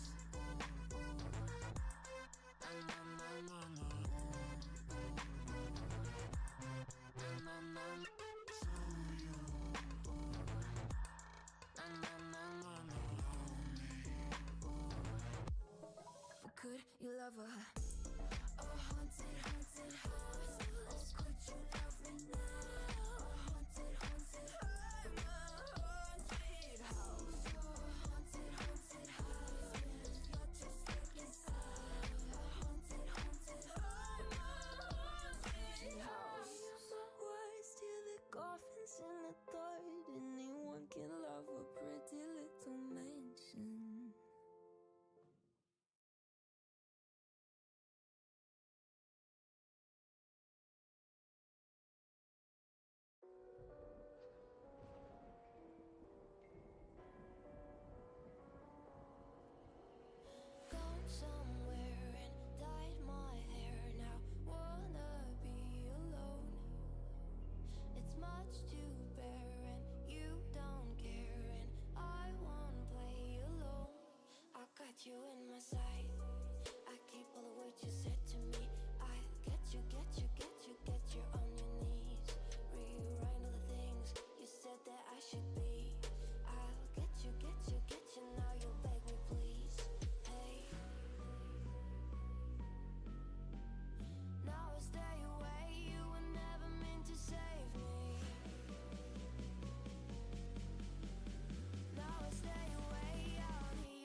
Careful with your pretty eyes and run with me.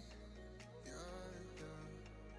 'Cause you and I are a secret. Feel my drift against your skin. 'Cause honestly, let's hold our breath. This is so real. Just you and me. Let's escape, girl, tonight.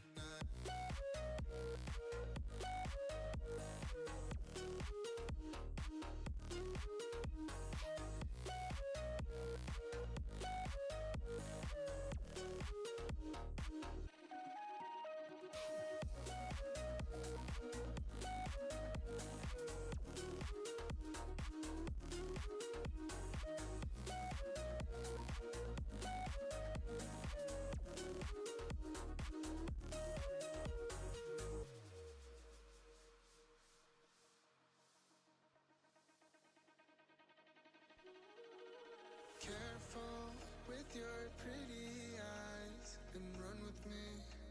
You're young. 'Cause you and I are a secret. Feel my drift against your skin. 'Cause honestly, let's hold our breath. This is so real. Just you and me. Let's escape, girl, tonight.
say I make you nervous, a tragedy, I'm a beautiful disaster, a reckoning, you wonder how I got this way.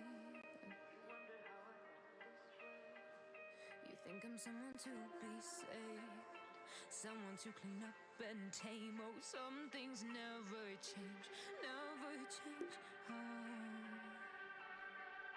You think I would look pretty on your arm once you cover up my bruises and battle scars, but it always ends the same.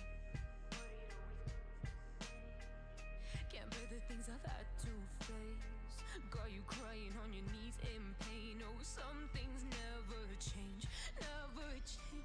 Oh, you break your back to make me feel again, suffocate to make me breathe again, lose your mind from endless pain.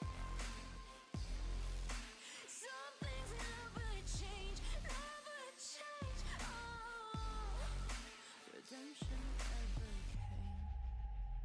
I stopped asking for forgiveness, cause you should know only fools tread where the angels. Here to go, but you keep trying to get too close. Save myself by turning into stone. So save your judgment cause you just don't know. But some things never change, never change. Oh, they say I should feel guilty and change my ways, leaving crumpled bodies in my wake. Swear I didn't mean to make them break, swear I didn't mean to make them break. But they're so delicate and so mundane, and they keep coming like a moth to a flame. Oh, some things never change, never change. You break your back to make me feel again, suffocate to make me breathe again, lose your mind from endless pain. Some things never change, never change. Oh, redemption never came.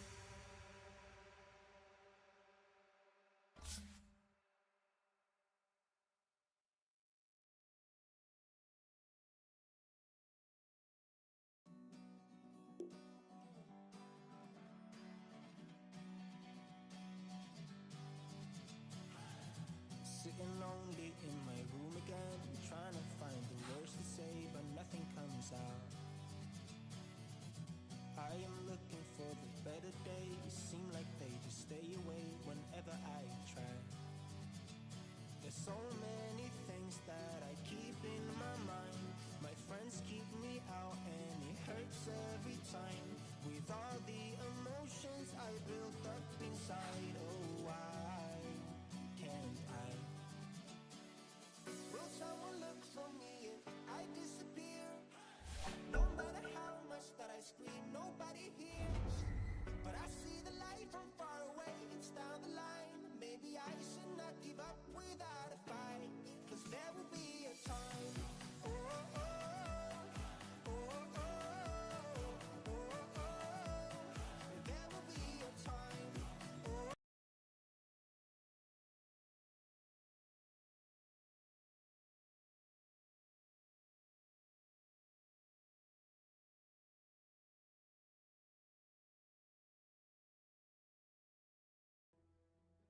Alright everyone, welcome to game 3 of today, day 12 of the Hornbill Esports Championship. We are finally ready for the game, GGK versus True Strike. We just saw GGK lose out a game against GOM, and they did have some issues towards the end with the connection of a player, but they are back and they are ready to fight for their place in this tournament. So both teams have played once today. So now you have some familiarity about how these teams are going to be performing. So we have the poll up in the chat for YouTube. So make sure you cast your votes and let us know which team you think is going to win. And let's just get into the drafting phase. They're still working on their bans, and I have Dakshina here with me to cast. So Dax, let us know, what do you think are the bans going to come out from these teams? We just saw them play a game each in the tournament. Yeah,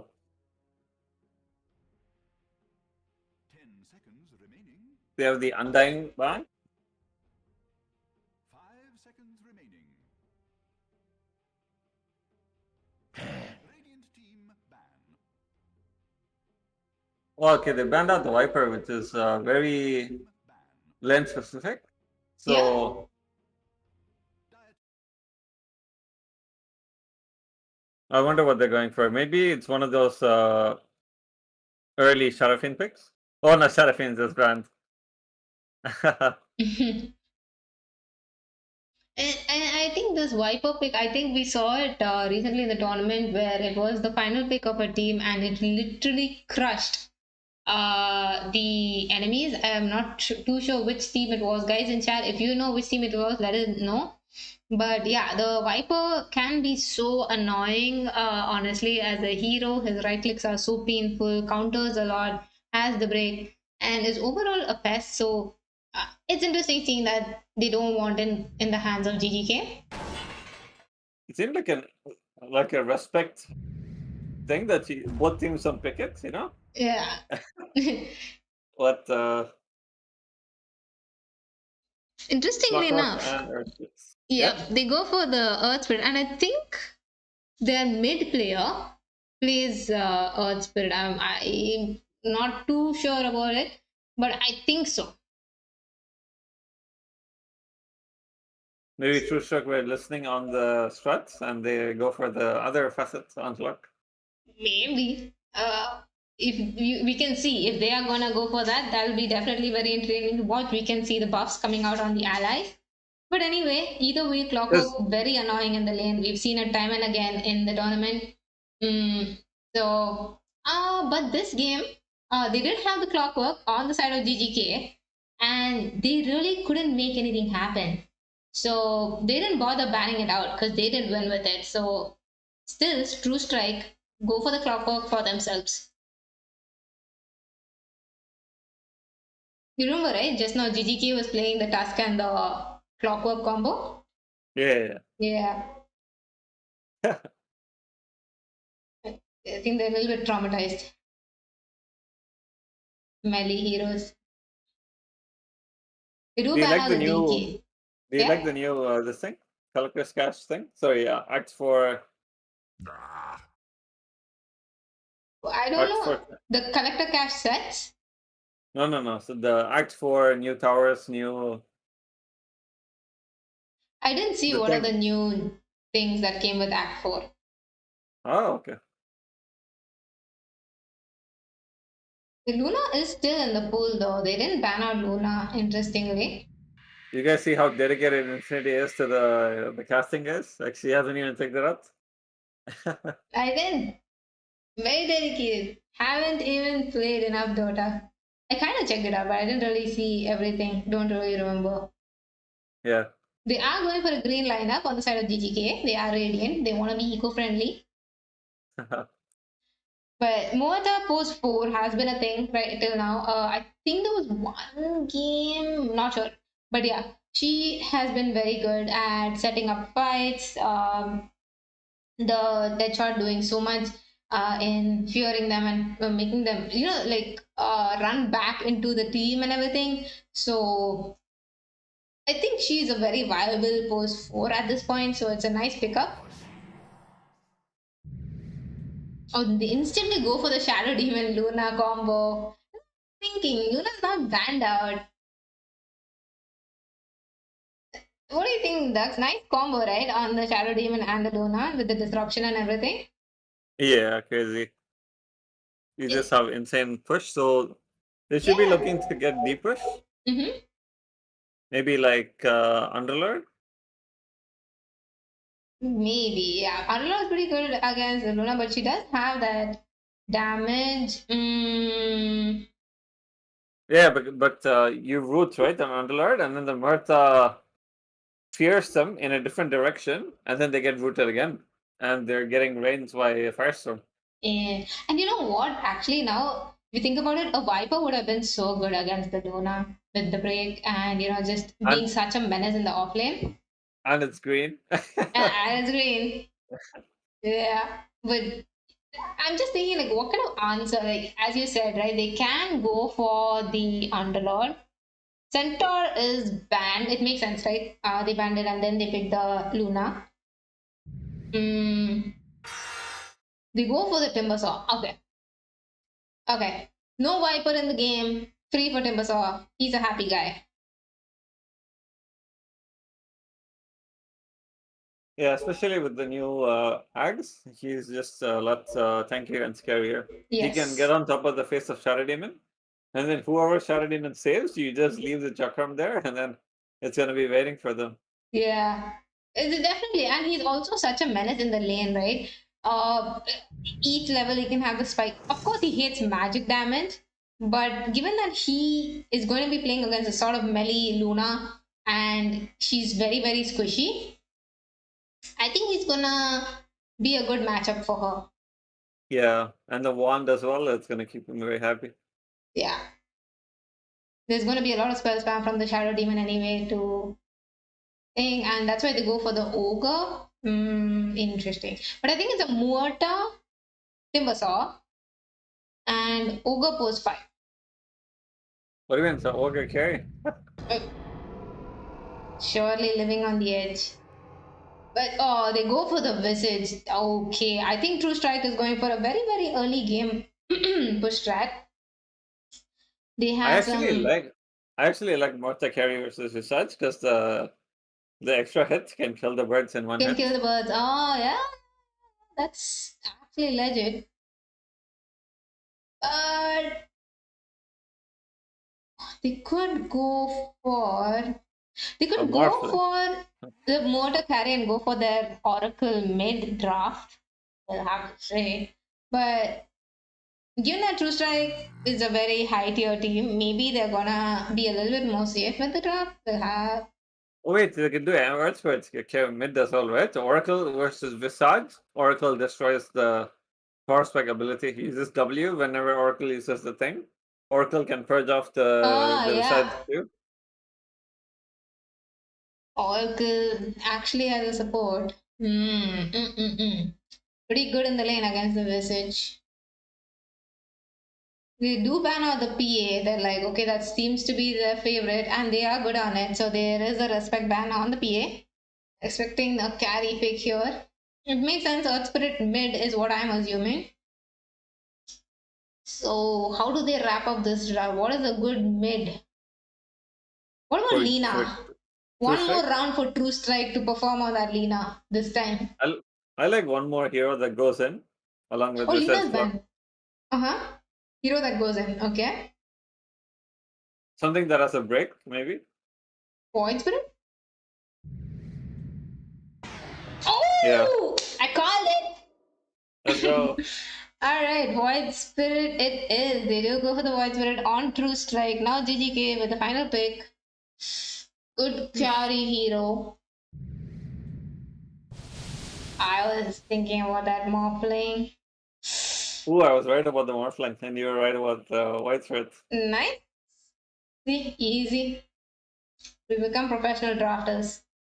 Alright, game 3 draft is completed, guys. One more chance for you to cast your votes about which team you think will win in the YouTube chat for the final game of today, GGK versus True Strike. Let's go, guys.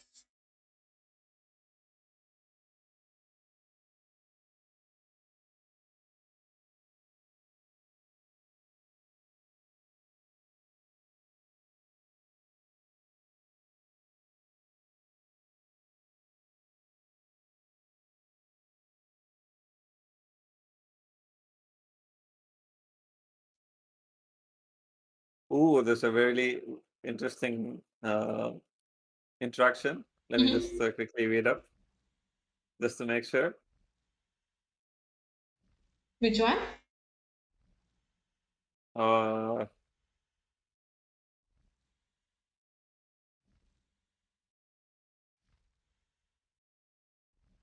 If Clockwork, if Morphling gets eyes, and then if he transforms into Clockwork, he will have overclocking, right? He'll be, yeah. And then if he uses cogs, he gets 250 attack speed. Oh. So that is a very interesting Do you think he might know about it though? Hmm. If he does, then go for the 200 IQ play. It's gonna be super fun. But he will have to go for that Aghanim, at some point anyway, I think.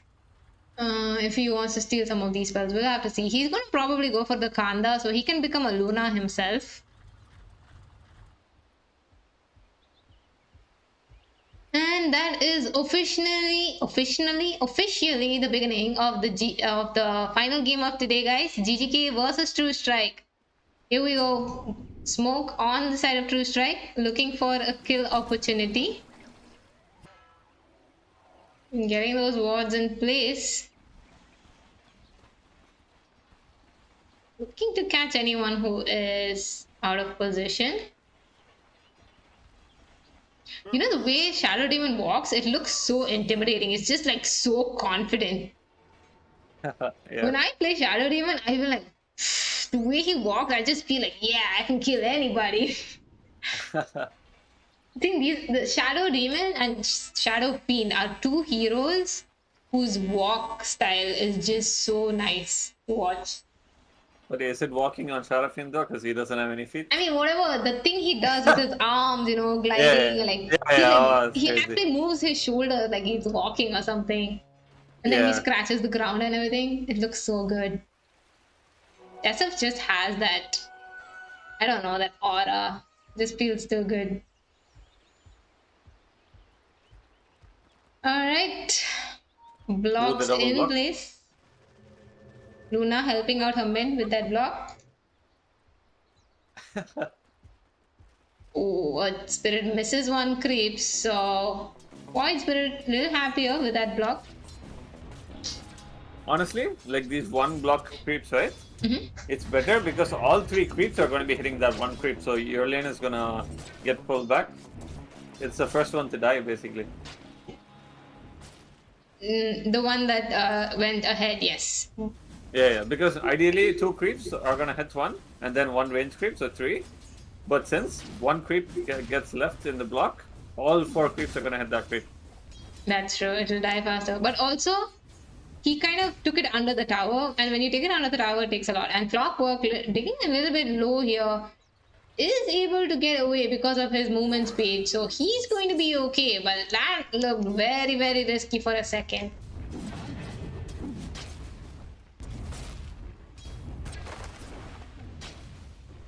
Brother versus brother and mid.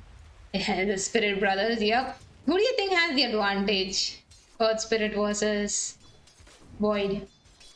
Void has a shield, so basically you can trade better. But the Archer should be fine, I think. True. I wonder who the elder brother is here. Because the oldest, I think Void Spirit and Earth Spirit seem like the oldest. Can go by the release time, maybe. Yeah.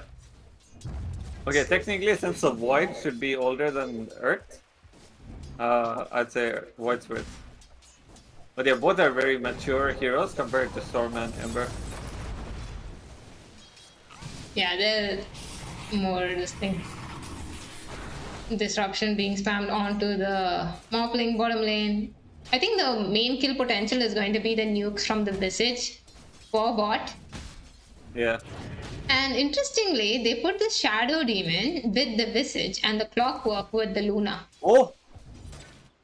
Morphling gets the first blood, damn. I actually thought Morphling is good defensively. Oh, the kill by Okay, the Shadow Demon. Morphling was not expecting it. And he will take the kill on the Shadow Demon. Well played there. So, reason why I suggested Morph was he could sustain through the Visage, but damn, he actually killed Visage. Yep. When you said, oh, it's like I was wondering which lane you were talking about. Top lane, they do get the Timbersaw kill. Clockwork did go down and Luna will get the double kill on the Mortar and the Timbersaw. Great aggression coming out. Shadow Demon taking a lot of damage now. Luna fearing herself assault through her support. Okay, Luna is pretty low, so Timbersaw wants to make something happen here. He has the whirling death, but he's not gonna go for more. He doesn't have the salve. When you say, oh, I get so confused. I'm like, where do I have to watch? Tell me the lane, tell me the lane. Look I thought you were watching us. Oh, but yeah. Alright, top lane, Timbersaw getting caught. So much damage coming out from these cogs and this Luna. He's not having a fun time, honestly.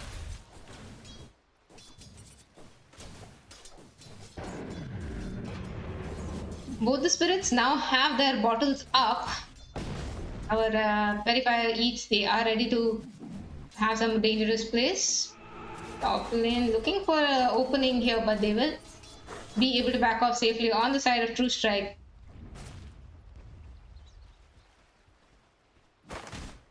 Cooper does not have a single point in E. I think that makes sense given that he is playing against the magic damage of these two more than the right clicks. Yeah. And honestly, the lane is looking a little bit tough for the Morphling, given that it's being played so far in to the side of the Trishite. He needs the lane to be reset a little bit more to his side. It will be easier for him. Yeah.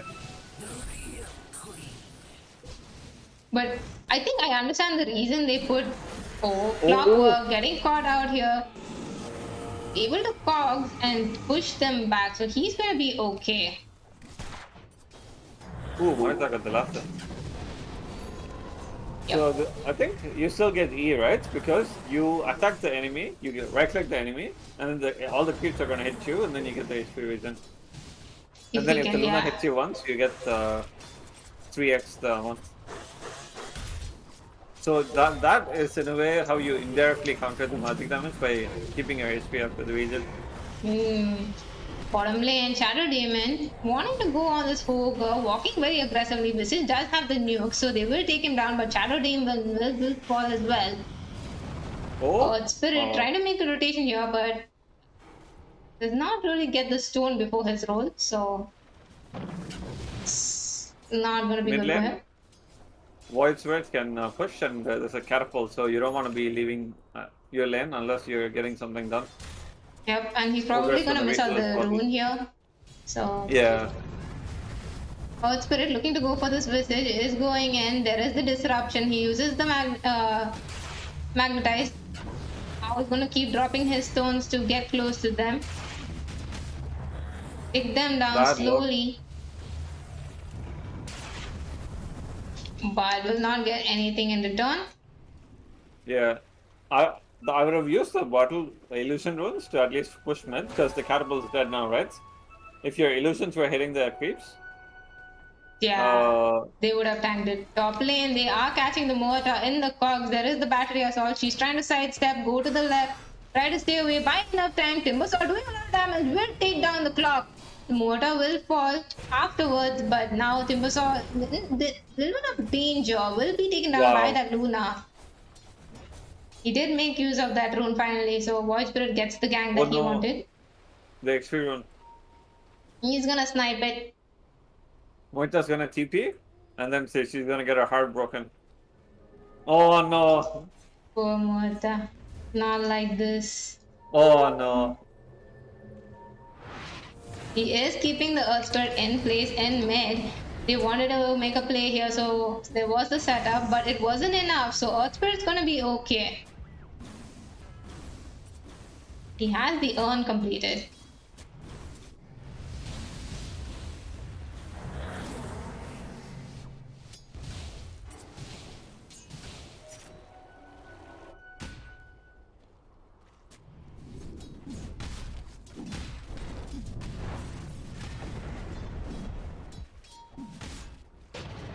Void Spirit looking to jump in. Wanted to just nuke down some creeps, save this. But Earth Spirit will get the Arcane Rune, so he's happy. Now that it's 8 minutes, they have started dewarding the mid lane, getting the vision advantage. Both supports rotated mid. Now they're gonna go back. Luna and Clock looking to go for this Timber Saw. Luna has the Eclipse. Clockwork just not fast enough maybe, so he will back off. Shadow Demon, sort of the best stackers in the game. Yes, because he just has to click one spell and then get out. Did they have the stacks? Did they start stacking? Not yet.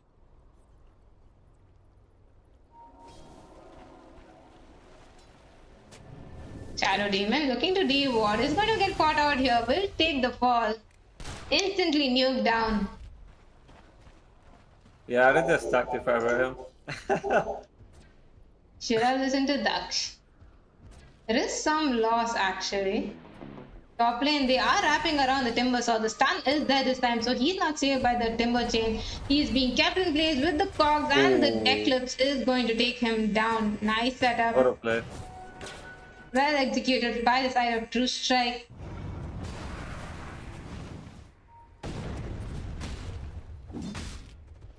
Bottom lane, there is some aggression coming out onto the Shadow Demon. They wanted to burst him down. Malfling getting caught out now by the Void Spirit. They are looking for more after killing off Morph. There is a dead Ogre as well. Killing spree on the Visage. With that, they're being a little bit aggressive on the Morphling, diving the tower there when they don't have vision on the mid. Yeah. So they have to be careful. This has got 500 gold from that fight. 68 to 10 last hits on the Luna though. Let's see. Net worth, yeah. Second highest is Visage. This is what, you pick a Visage, this is what he's gonna do. He's gonna own the lane, then he's gonna own the towers. He's not really bothered about anything else. He's a happy camper. Luna has 5 kills. Wow. She's been having a field day with this Clockwork enabling her lane. We thought it would be awesome with the Luna and the Shadow Demon, but even Clockwork, just given his presence in the lane, the cogs, the mana drain, the lockdown, it's pretty good against the Timber Saw. They should have gone for the green hero. Should have followed it. They went blue halfway. Visage finished his rod and finished the tower. That is a bit of the map opening up. Morphling is done with the Vladimirs. He's going for the Manta now. He is at the third highest net worth. Okay, but Earth Spirit not doing so well. He is the mid, but he's sitting at position 4 in net worth. He needs some time, he needs some kills, he needs some earn charges. Oh, there is the hook shot onto the Mortar here.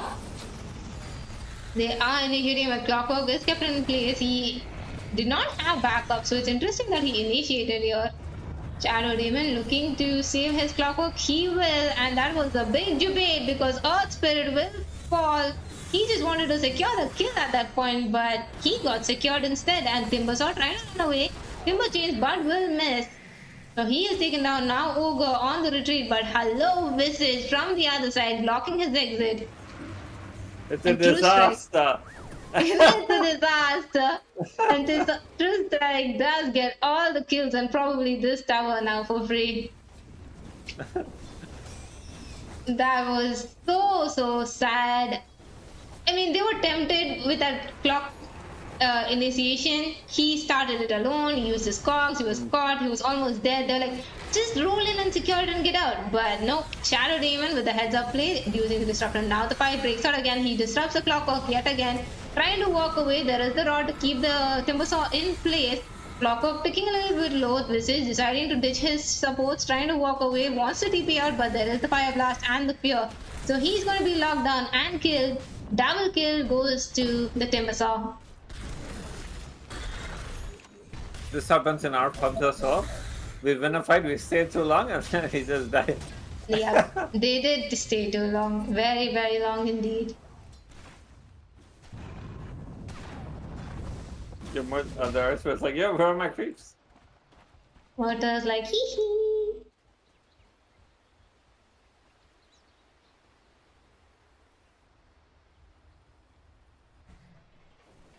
Okay, let's take a quick check on the levels. Level 6 reached all the Ogre and Mortar. So even though they had their Wisdom Rune stolen, they reached it but a little bit late, I will say. Level 8 and 7 on the Visage, Clock and Shadow Demon. This is seeming the same level as the supports. Okay, Clockwork has been having a great game then. I wonder if you just get stuff like Threads, and then you get Orchid on Earth's Width, and then you ulti, you use all of your spells, and then you use Silence with your Geomagnetic Grip last, and you hope for the burn damage to pull through. True.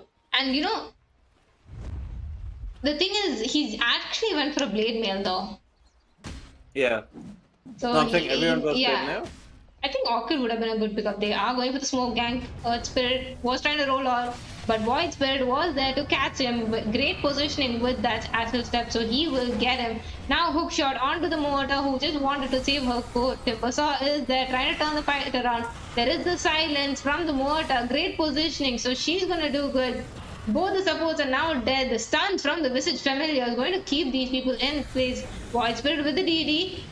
Looking to burst on the Morphling, but cannot. Morphling is going to be okay. Ogre Spirit? Ogre is not. Ogre is truly a spirit now. Ogre is a spirit now. Ogre was taken down. But at least the Morphling lived there. He looked like he was almost dead.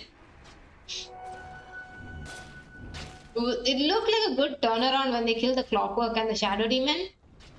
But Yeah. they couldn't get anything, even though the Morphling TP'd in, the Ogre had to fall.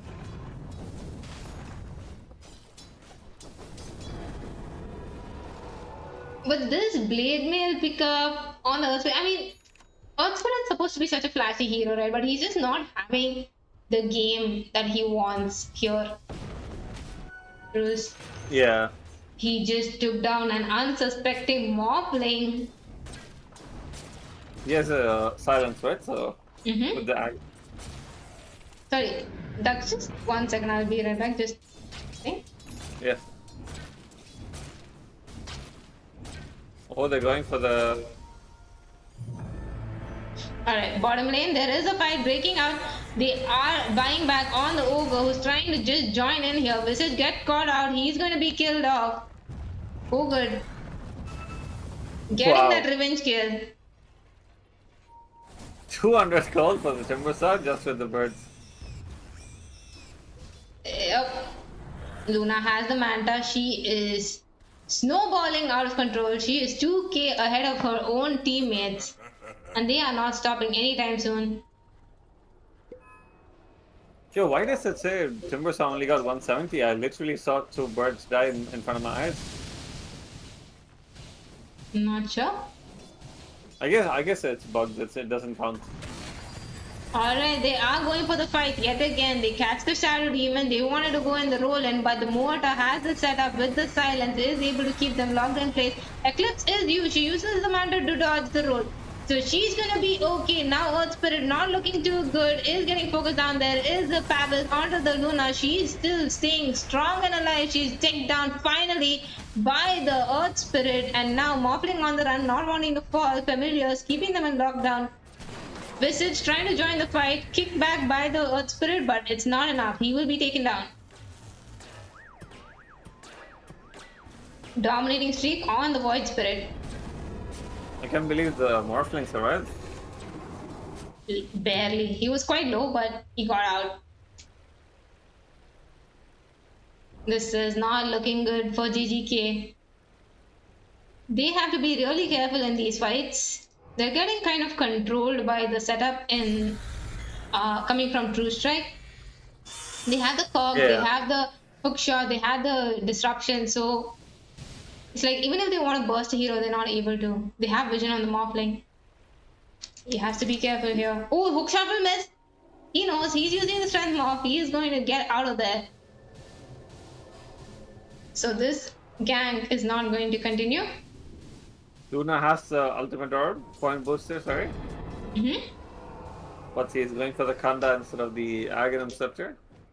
I think this is the Kanda is just becoming a way bigger priority. They get the orchid onto the mortar. She was zoning them back while she dewarded. Oh my goodness, so many juicy creeps. What? Morphling getting caught by this Void Spirit. That first Aghanim pickup is being such a menace, but Void Spirit will be taken down. Punished for that aggression. Now Shadow Demon and Clockwork caught over here. Timbersaw getting pushed back by the Cogs, but they will get both the support kills. Unfortunate play coming from the side of True Strike. What happened there? How did the White Spirit die so fast? He took a lot of damage from the Morphling and the Timbersaw. Yeah, but why didn't he just get out? No, Did he get silenced by Bertha? Oh, no, Morphling. Bertha has brought it with us. The Morphling was just man fighting him. He couldn't do anything, but Morta did have the silence. And she does have the rod. But she's been placing her silences really well in the fights. Must be watching me play. Must be. But there was no one nearby for the Void Spirit. He was walking very deep near the cliff looking for anything, but GGK were very close by there, so he was instantly punished. Bottom lane, he does catch the Morphling Visage, trying to kill him off. Morphling, now that he has backup, wants to go for this Visage. Visage doesn't have anywhere to run. The roll does miss, but the fear will not, so Visage will be controlled and killed. He expected the Morphling to be alone and He wanted to turns out there are burst four him, heroes. yeah, but Morphling not really letting that happen. The the usual unsuspecting Morphlings getting burned down. Yeah. Morphling has Visage has 9.3k gold net worth, and he's fourth now. He has second top net worth. He is fifth. Luna and Morphling are sitting at the top two. This first item, Aghanim pickup on the Void Spirit, it's really good in being able to quickly jump in, control the Morphling, Timbersaw and Earth Spirit in one shot. But I feel like it's the damage isn't enough, right? Yeah, the damage isn't enough. Generally as a Void Spirit, you jump in, burst down a hero and get out. He needs a little bit more, whatever he's going now with the Manta and everything, he needs that. Yeah. His friends, his teammates don't do enough, that's the point. Yep. When he does that. I mean, Which he is has why a Visage, but I think there's always one hero missing. Now Visage is going for the pipe. That's going to be very helpful. Yeah. And Luna is going to be dishing out more damage when she has the Kanda. So that's going to help. GGK, they have nice picks. That's what, right? The Mortar and the Ogre with the multicast and the AoE control with the calling and the Deadshot. They're doing so much in these fights. Actually, And then Timbersaw becomes the meat shield. Yeah. Here's where Luna could have just got an axe, and even if the Earth Spirit blade mails, right? Shadow Demon can use dispersion on the Luna to avoid the blade mail damage. That is definitely a creative play. I think some people have done it in some of the pubs when they're dominating the game. Because the White Spirit goes in, Clockwork goes in, and then Eclipses are raining down. You have a better team fight basically. And then you get damage for each Lucent Beam that hits. So it's not like it's like previous patch Aghanim's purchase on Luna. It could definitely be a decent right click and ulti damage. It does help with the Lucent Beam buff. Yep. And Shadow Demon went for a Vessel, so that's such a good item against both the Earth Spirit and the Timbersaw and the Morphling. Yeah, and the Morphling. So it's like a one item break on the entire team. So he doesn't have much charges, given that they didn't get any few successful ganks, but definitely a good item overall. I was thinking Clockwork would make that item, but seems like Clockwork went for the Solar. Yeah. So Shadow Demon prioritized the Vessel. Arcane Rune on the Void Spirit.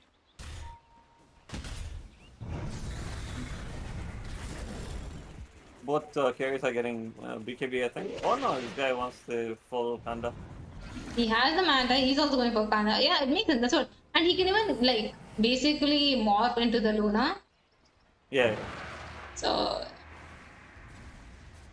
okay, they are gonna look to push this tier 2 tower. They have the Aegis. So, I don't think there's gonna be any contest here.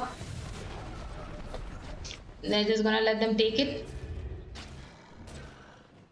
GGK being pushed to a defensive stance, but do have the pipe completed on the Timber Saw. He's looking for a Shiva's next. Alright, they are smoked. They want to make a play. They have the Aegis. They want to make use of it. Mortar looking to break it on the low ground. Sees them coming. Is going to hide. Familiar scouting it out. They're going to be okay. Yo does not connect. Shot. But the creep shielding them just in time. No hook shot there. It's kind of like in Lord of the Rings where Gandalf shows up with an army. Those creeps show up right at the correct moment. You're talking about the you shall not pass scene? Oh, the stun onto the Timber Saw. He's instantly banished. So they cannot do much clock work. Block by the familiars for the hook shot. Now Ogre trying to keep him alive with the fire shield. The Solar is there trying to save him but cannot. He was hit with the Spirit Vessel. So now Earth Spirit with that BKB styling on the back lines, using the Magnetized Luna back up. Using the Eclipse, Ogre trying to keep her in place with the stuns. A lot of damage coming out, but Morphling will fall. Mortar now left to stand against this team, will be taken down as well. Earth Spirit looking to secure a kill on the Shadow Demon, but cannot. Luna trying to run away. She does not have the Aegis.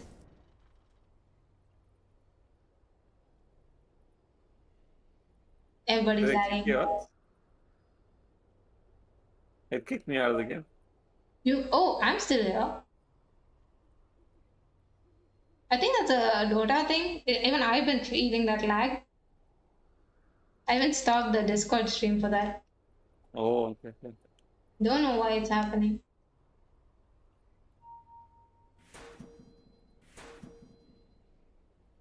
That's unfortunate that they were lagging. Hope everything's okay. Let me just tell the admins just in case.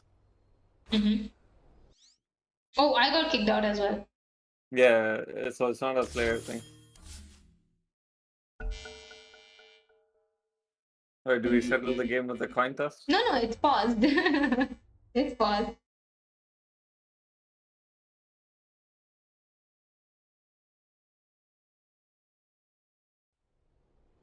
It's a Dota thing. Everyone got the packet loss and lag.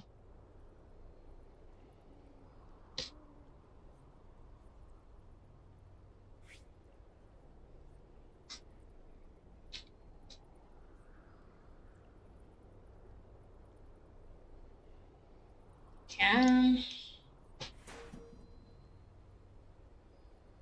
There was a lot of loss. Now there is no loss. You'll have to see. Those are crazy fights, by the way. Timbersaw did have a pipe, but he just melted. Yeah. He took damage from the thing. You know what he needed? Trying to get away.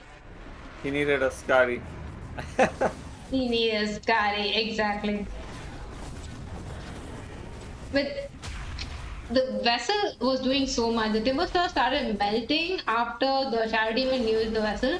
And Earth Spirit went in. He tried to make a play there, like going on the back lines.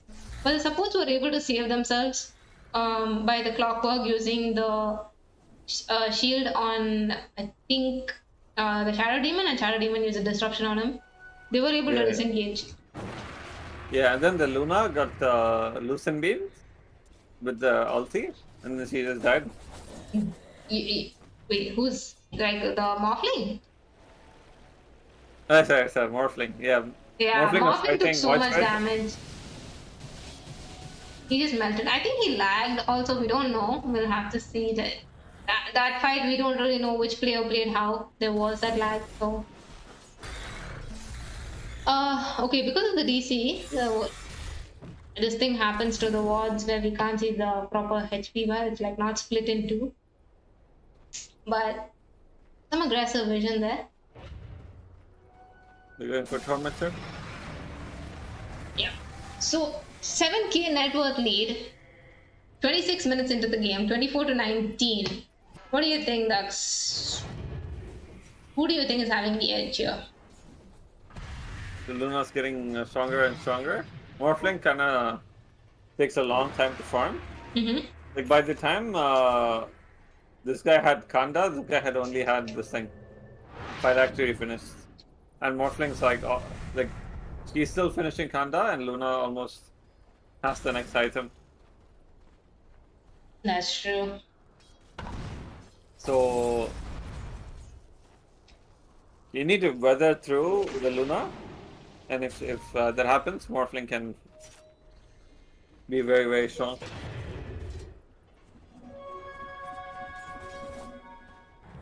They are smoked on GGK. Probably trying to catch anyone who's not aware. She will catch the Shadow Demon. Nice silence placement. So he's going to go down. But there was the dragon of the Morphling. He was silent, so he has to be careful not to get caught here. He has the strength mob. Luna using the Eclipse, trying to burst down this Morphling, but he's able to waveform to safety. But Timbersaw has the pipe, gives it to his allies. Now they're trying to back off. They're melting slowly though. Void Spirit jumping onto the backline. The silence is there, so Timbersaw can't do anything. Now Void Spirit looking for the next target. Ogre is melting to the right clicks from this Luna. And they're not done. Oh, He will miss the pull. So Morta is going to be okay. That was not a good fight for the side of GGK. How did that fight start? Oh yeah, they started on the Shadow Demon, but there was a very good response from the side of True Strike. Taking the battle there, even though the Shadow Demon was dead. yeah. Luna has Skadi, and then like Morphling has to get BKB. Yeah, and they're all just melting to the damage coming out from this Luna. Her Eclipse does so much, and Timbersaw wasn't near enough to use the pipe. Yeah. He uses the lens on himself. So there is the hook shot onto two heroes. They're both silent. They can't do much. Morta will follow. She has her ethereal form, so she will try to get out, but she was cogged back in, so she will die. Morphling fully strength up, trying to get away. Is used. The rod is used onto the Morphling, trying to keep him in place. Ogre wants to tank this gang, keeping his carry alive, helping him get back. Void Spirit wanting something here. He will go on to the Earth Spirit. Silence on both heroes. He's taking so much damage. He will be bursted down. My goodness, this is a massacre. And they're not done. She's going for the Timbersaw. If not him, the Tier 3 tower.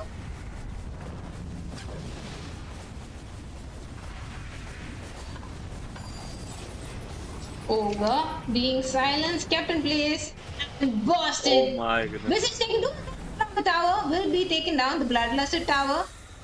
Able to get revenge for the poor Ogre. But my god, this double soul assumption strike feels very painful. Don't you think? Yeah. I mean, he's just targeting two different heroes. Wait, it's actually 3? What the hell? Where are you reading that? It's the silence, look. 3 different targets, oh my goodness. Yeah. Seems pretty insane. It's not... So I think Morphling, right? Mm-hmm. Can actually morph into the Void Spirit. He waveforms in, transforms into Void Spirit. He uses the shield that hits 3 people. He transforms into Morphling again, hits. And then if he needs to escape, he can just turn into Void Spirit, use the W, and then he'll have Q again. Ogre gets caught. Was only Really? just trying to establish some vision, poor guy. Ogre Spirit? Ogre Spirit! I was too excited. But yes. GGK now caught in a tough position, having to defend their high ground. Luna just going ham at these racks, not caring about anything, and they really can't defend. Moblin and Timbers are nowhere near. The illusions doing the rest of the damage. They will move to the bottom racks. Drums will be used. Any initiation will be punished with this astral. Trying to delay the push as much as can, but Shadow Demon just going to be using the shadows.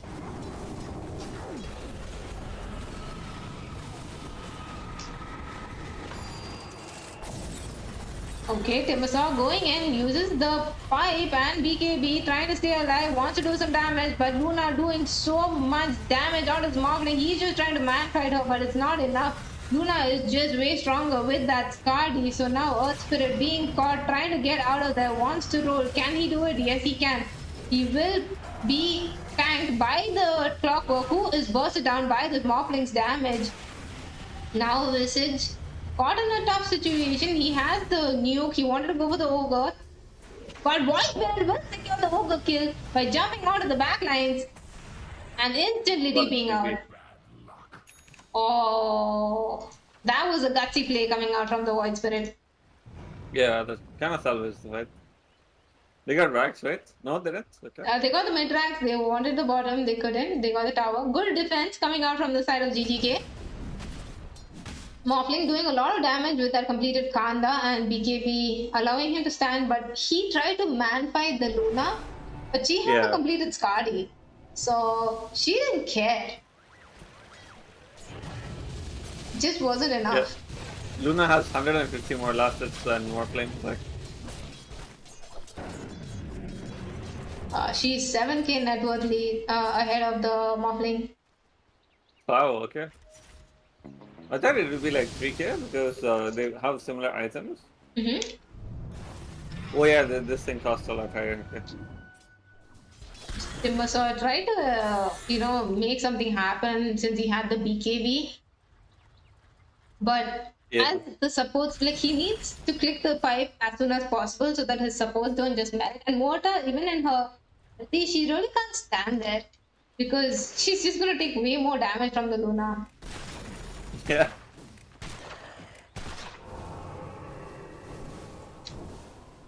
Visage is going for that AC also.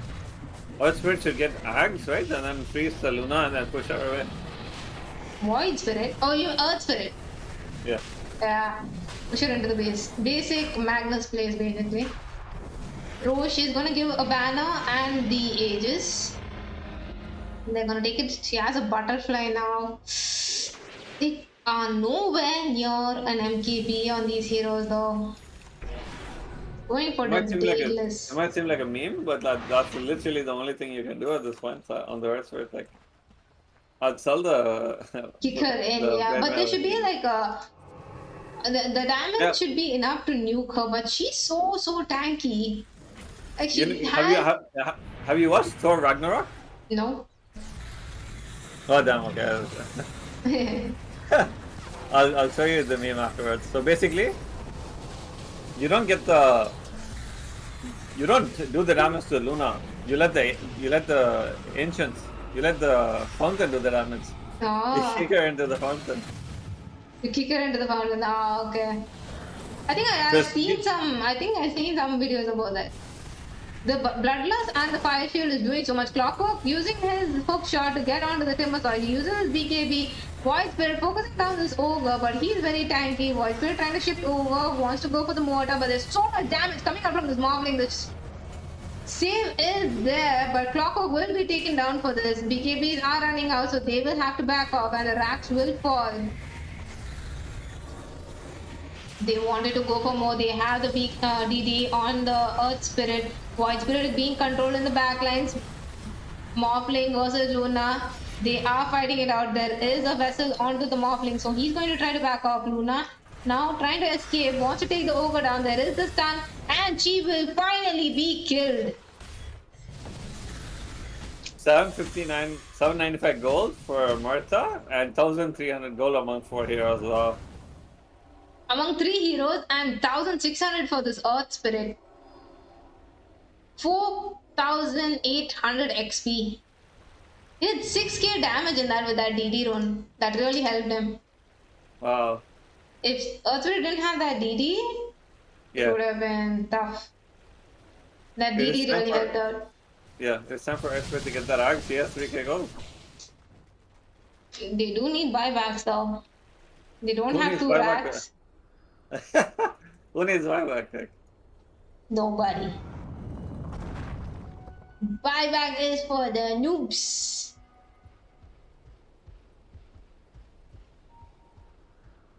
So Thor Ragnarok, right? Mm-hmm. Basically, there's this huge boss. It's actually Thor's sister, and she's very strong. So Whose sister? Thor's sister is this like elder sister, like something. The Odin has another daughter. Oh, okay. Basically, she comes to destroy this thing, Asgard, and she tells Thor, like you know you can't defeat me, and Thor says, I know I can't, but he can, and apparently like Ragnarok, it's prophesied that it'll destroy Asgard, right? Mm-hmm. So his sister falls along with Asgard when Ragnarok shows up. She'll shift sides? No. Okay, she goes along with... She's always a villain, and then they try so hard to try and save Asgard, but in the end he realizes that it is inevitable, and this is how it's meant to be. Because they are cursed. I think this dateless pickup on the Morphling is working out for them. He has a lot of right click damage. He's able to stand and man fight that Luna. And Yeah, he literally melted that Void Spirit almost. Hello? Yeah. Hello? Tier 4 item? Hello? The Just problem me. is you need an NKB, right? He does need an MKB, but he's going for the Satanic. They are gonna smoke. Luna looking very tanky with that completed Satanic. They go for the Void Spirit, roll and stun, bursted instantly. No more Void Spirit now. True Strike, realizing what they're in for, trying to get back, use the drums, get that extra movement speed. But Shadow Demon just not fast enough. Is you gonna disrupt himself? Try to buy some time, but Morphling is there to just melt him down. Wicked Sick on the Morphling. Meanwhile, Damn. bot lane, there's one person needs to go back to defend. It's true. Morphling is doing so much damage though, with this Bloodlust, Fire Shield, and the Daedalus. Yeah. It's kind of hard to deal with him. With that Luna has Kanda her as own well. Satanic. Yeah. Now they're poking at the racks. There is no Void Spirit for 37. He has buyback if he needs it. They're just gonna poke, try to force out the glyph. Gonna back off now. Yeah, not bad. I thought Void Spirit would buy back there, and then they could turn the fight, but Might turn They out to don't be get costly anything. if they do that, so I think he was being disciplined. yeah. Roshan may spawn in 2 minutes, guys. Yep. So no Roche just yet. The Visage decides to go for a Hex. It makes sense. They need to be able to control this Morphling. He is just going out of control.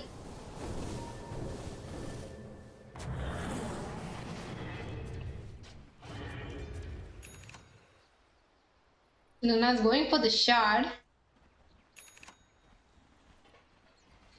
She should be invincibly strong right now, but they are having the answers.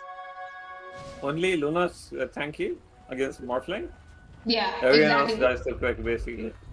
And the thing is, they take so much damage as soon as they initiate, right? The Earth Spirit is also doing so much with the roll in, the Shivas, the Magnetize. Yeah. He's buying the Ags right now on Earth Spirit. He got the refresher though. Yes, he finished the refresher. I think that's also for the VKB. He needs it against this Luna. And the Blade Milwet, yeah. He's going for the Swift Blink on the Morphling. Shadow Demon has an Aghanim completed. True Strike is not joking around anymore. They decided that they want to just push this final rack, so they're gonna go forcing GGK back to defend this base. They definitely need to because this is their final racks. I'd buy a second I'd buy a butterfly again. Get onto the Luna. She is disrupted. So Earth Spirit now going on the backlines. Multiple silences onto them. Looking to burst down the visage. She will go down.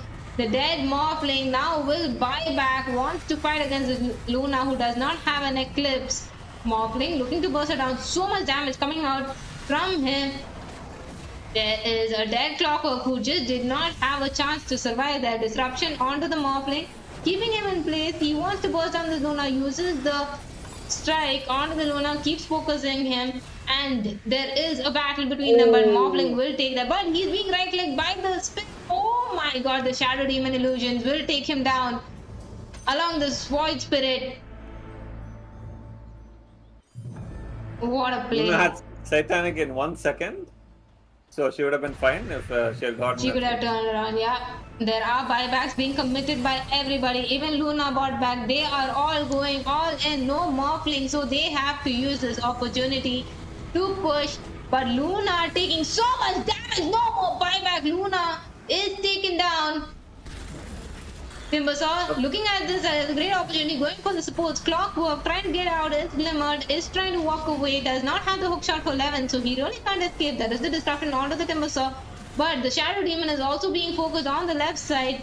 He is going to be right click down and timber chained and killed. Wow, they got Megasaur, so. Damn. And Morphling. Power through in 30 seconds when he respawns. How much gold does he even have? The only one who has a buyback now is the Void Spirit. I'm sorry, what did you say? There's a window that Morphling has. Hmm? So if your teammates have pushed the lane fully, like mid lane, They are Morphling in 10. mid lane. Going on the Visage, he wanted to make a play with his Void Spirit, but Void Spirit was out of there. So Visage will fall, no buyback. But they will have to play very defensively. Doesn't have mana on the Earth Spirit.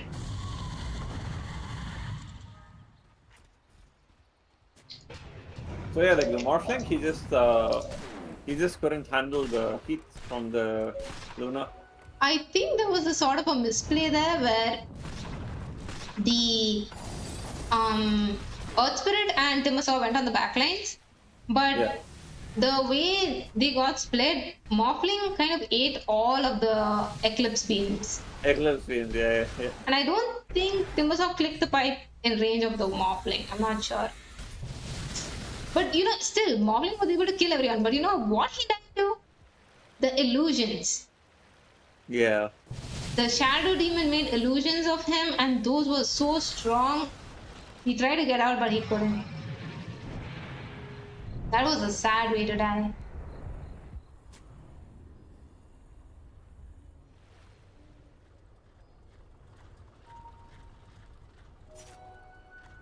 Rosanna's a juicy scepter for the Luna.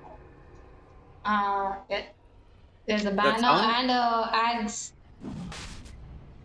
So this thing guys, besides birds, the sound that you hear, that is actually Dora 1 Spectre ulti sound. Oh. When they're right clicking. No. When they spawn. Oh, okay. I was like, yo, where have I heard that sound before? Damn. It's in his. That is a dead Roshan, no contest because they have to defend their base. So True Ooh, Strike. Shadow even picked it up. Or Visage picked it up, okay. It's actually Visage very good on Luna adds- this Yeah, game. he gets that invis so he can go into the high ground, start initiating from the back, you know. So Yeah. catch But someone don't off think- guard. He probably don't- might don't try to think go behind Orchid the stun and Orchid the Morphling and try to burst him down. Yeah, but don't you get countered by 50 gold item? Oh, the top lane. They have to be careful. Nice. 4 staff away, dodging that hook shot. GGK playing extremely defensively. Need Because to you can protect cast that your base. Yeah. you can cast your ulti on allies, right? You can cast it on Void Spread, and then he can also clear creeps, so it only hits heroes. Like, it's such a good Luna Axe game. Yeah. Morphling getting pulled in, uses his BKB, surges back, wants to burst down the Shadow Demon. He will take him down. No buyback on the Shadow Demon, so no saves left on the side of True Strike. Luna will melt down. Aegis is down first round. Now Luna will come back. She has the Aegis, so she has the Eclipse, so they have to be careful. Hook shot onto the Morphling. He is acting off, no silence. He Manta dodges, so he will now be able to strength, and he will be taken down on the Luna. No buybacks left on True Strike. GGK are doing it. One more hero to go. There is the Hex. There is the Waveform. There is the Burst. But he is still surviving. So low. Trying to dissimulate. Wants to juke around. Make a play. Set aside. Trying to get out. But Earth Spirit with that roll in will secure that kill. And the Ancient has been defended once again. GGK are doing it.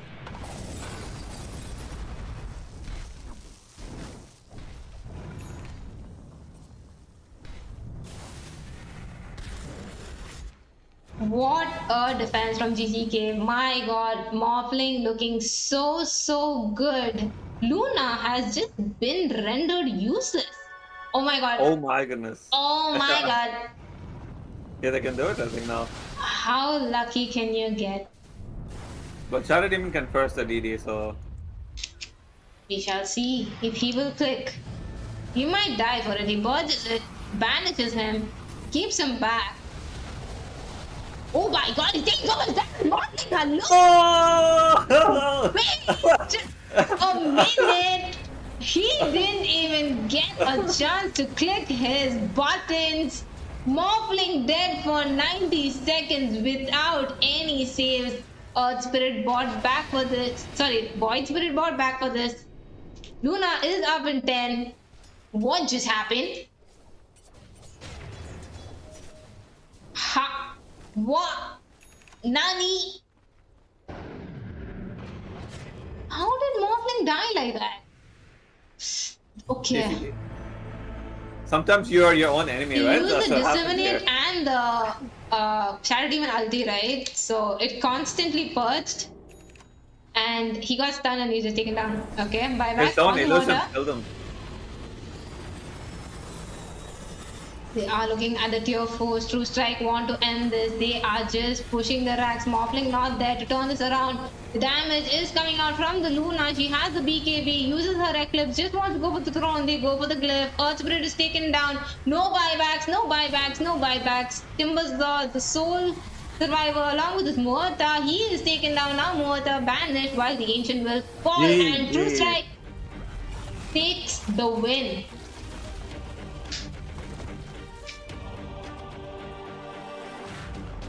Wow, what a crazy game. What a game indeed. It almost went in favor of GGK. Such amazing defenses, such good turnarounds, but the way the Morphling died in the end, it just was like, what even happened? He died in a second. He thought he was invincible, but he was clearly not. And with that death, they just ended the game. Yeah, look at the graph. Unfortunate. Yeah? Look at the graph. Yeah. Oh, what madness. They put up a good fight on the side of GGK, did not let go, held on till the last minute, even made some amazing plays, but in the end, True Strike take that victory with some amazing plays and that insane kill on Morphling in the end. Yeah, the two kills that Shadow Demon got on Morphling, they kind of like secured the game. Yeah. So who's the MVP there? It has to be. I think everyone played really well. Look at you. So, what a dodge. I would say the MVP was the Shadow Demon because of that play.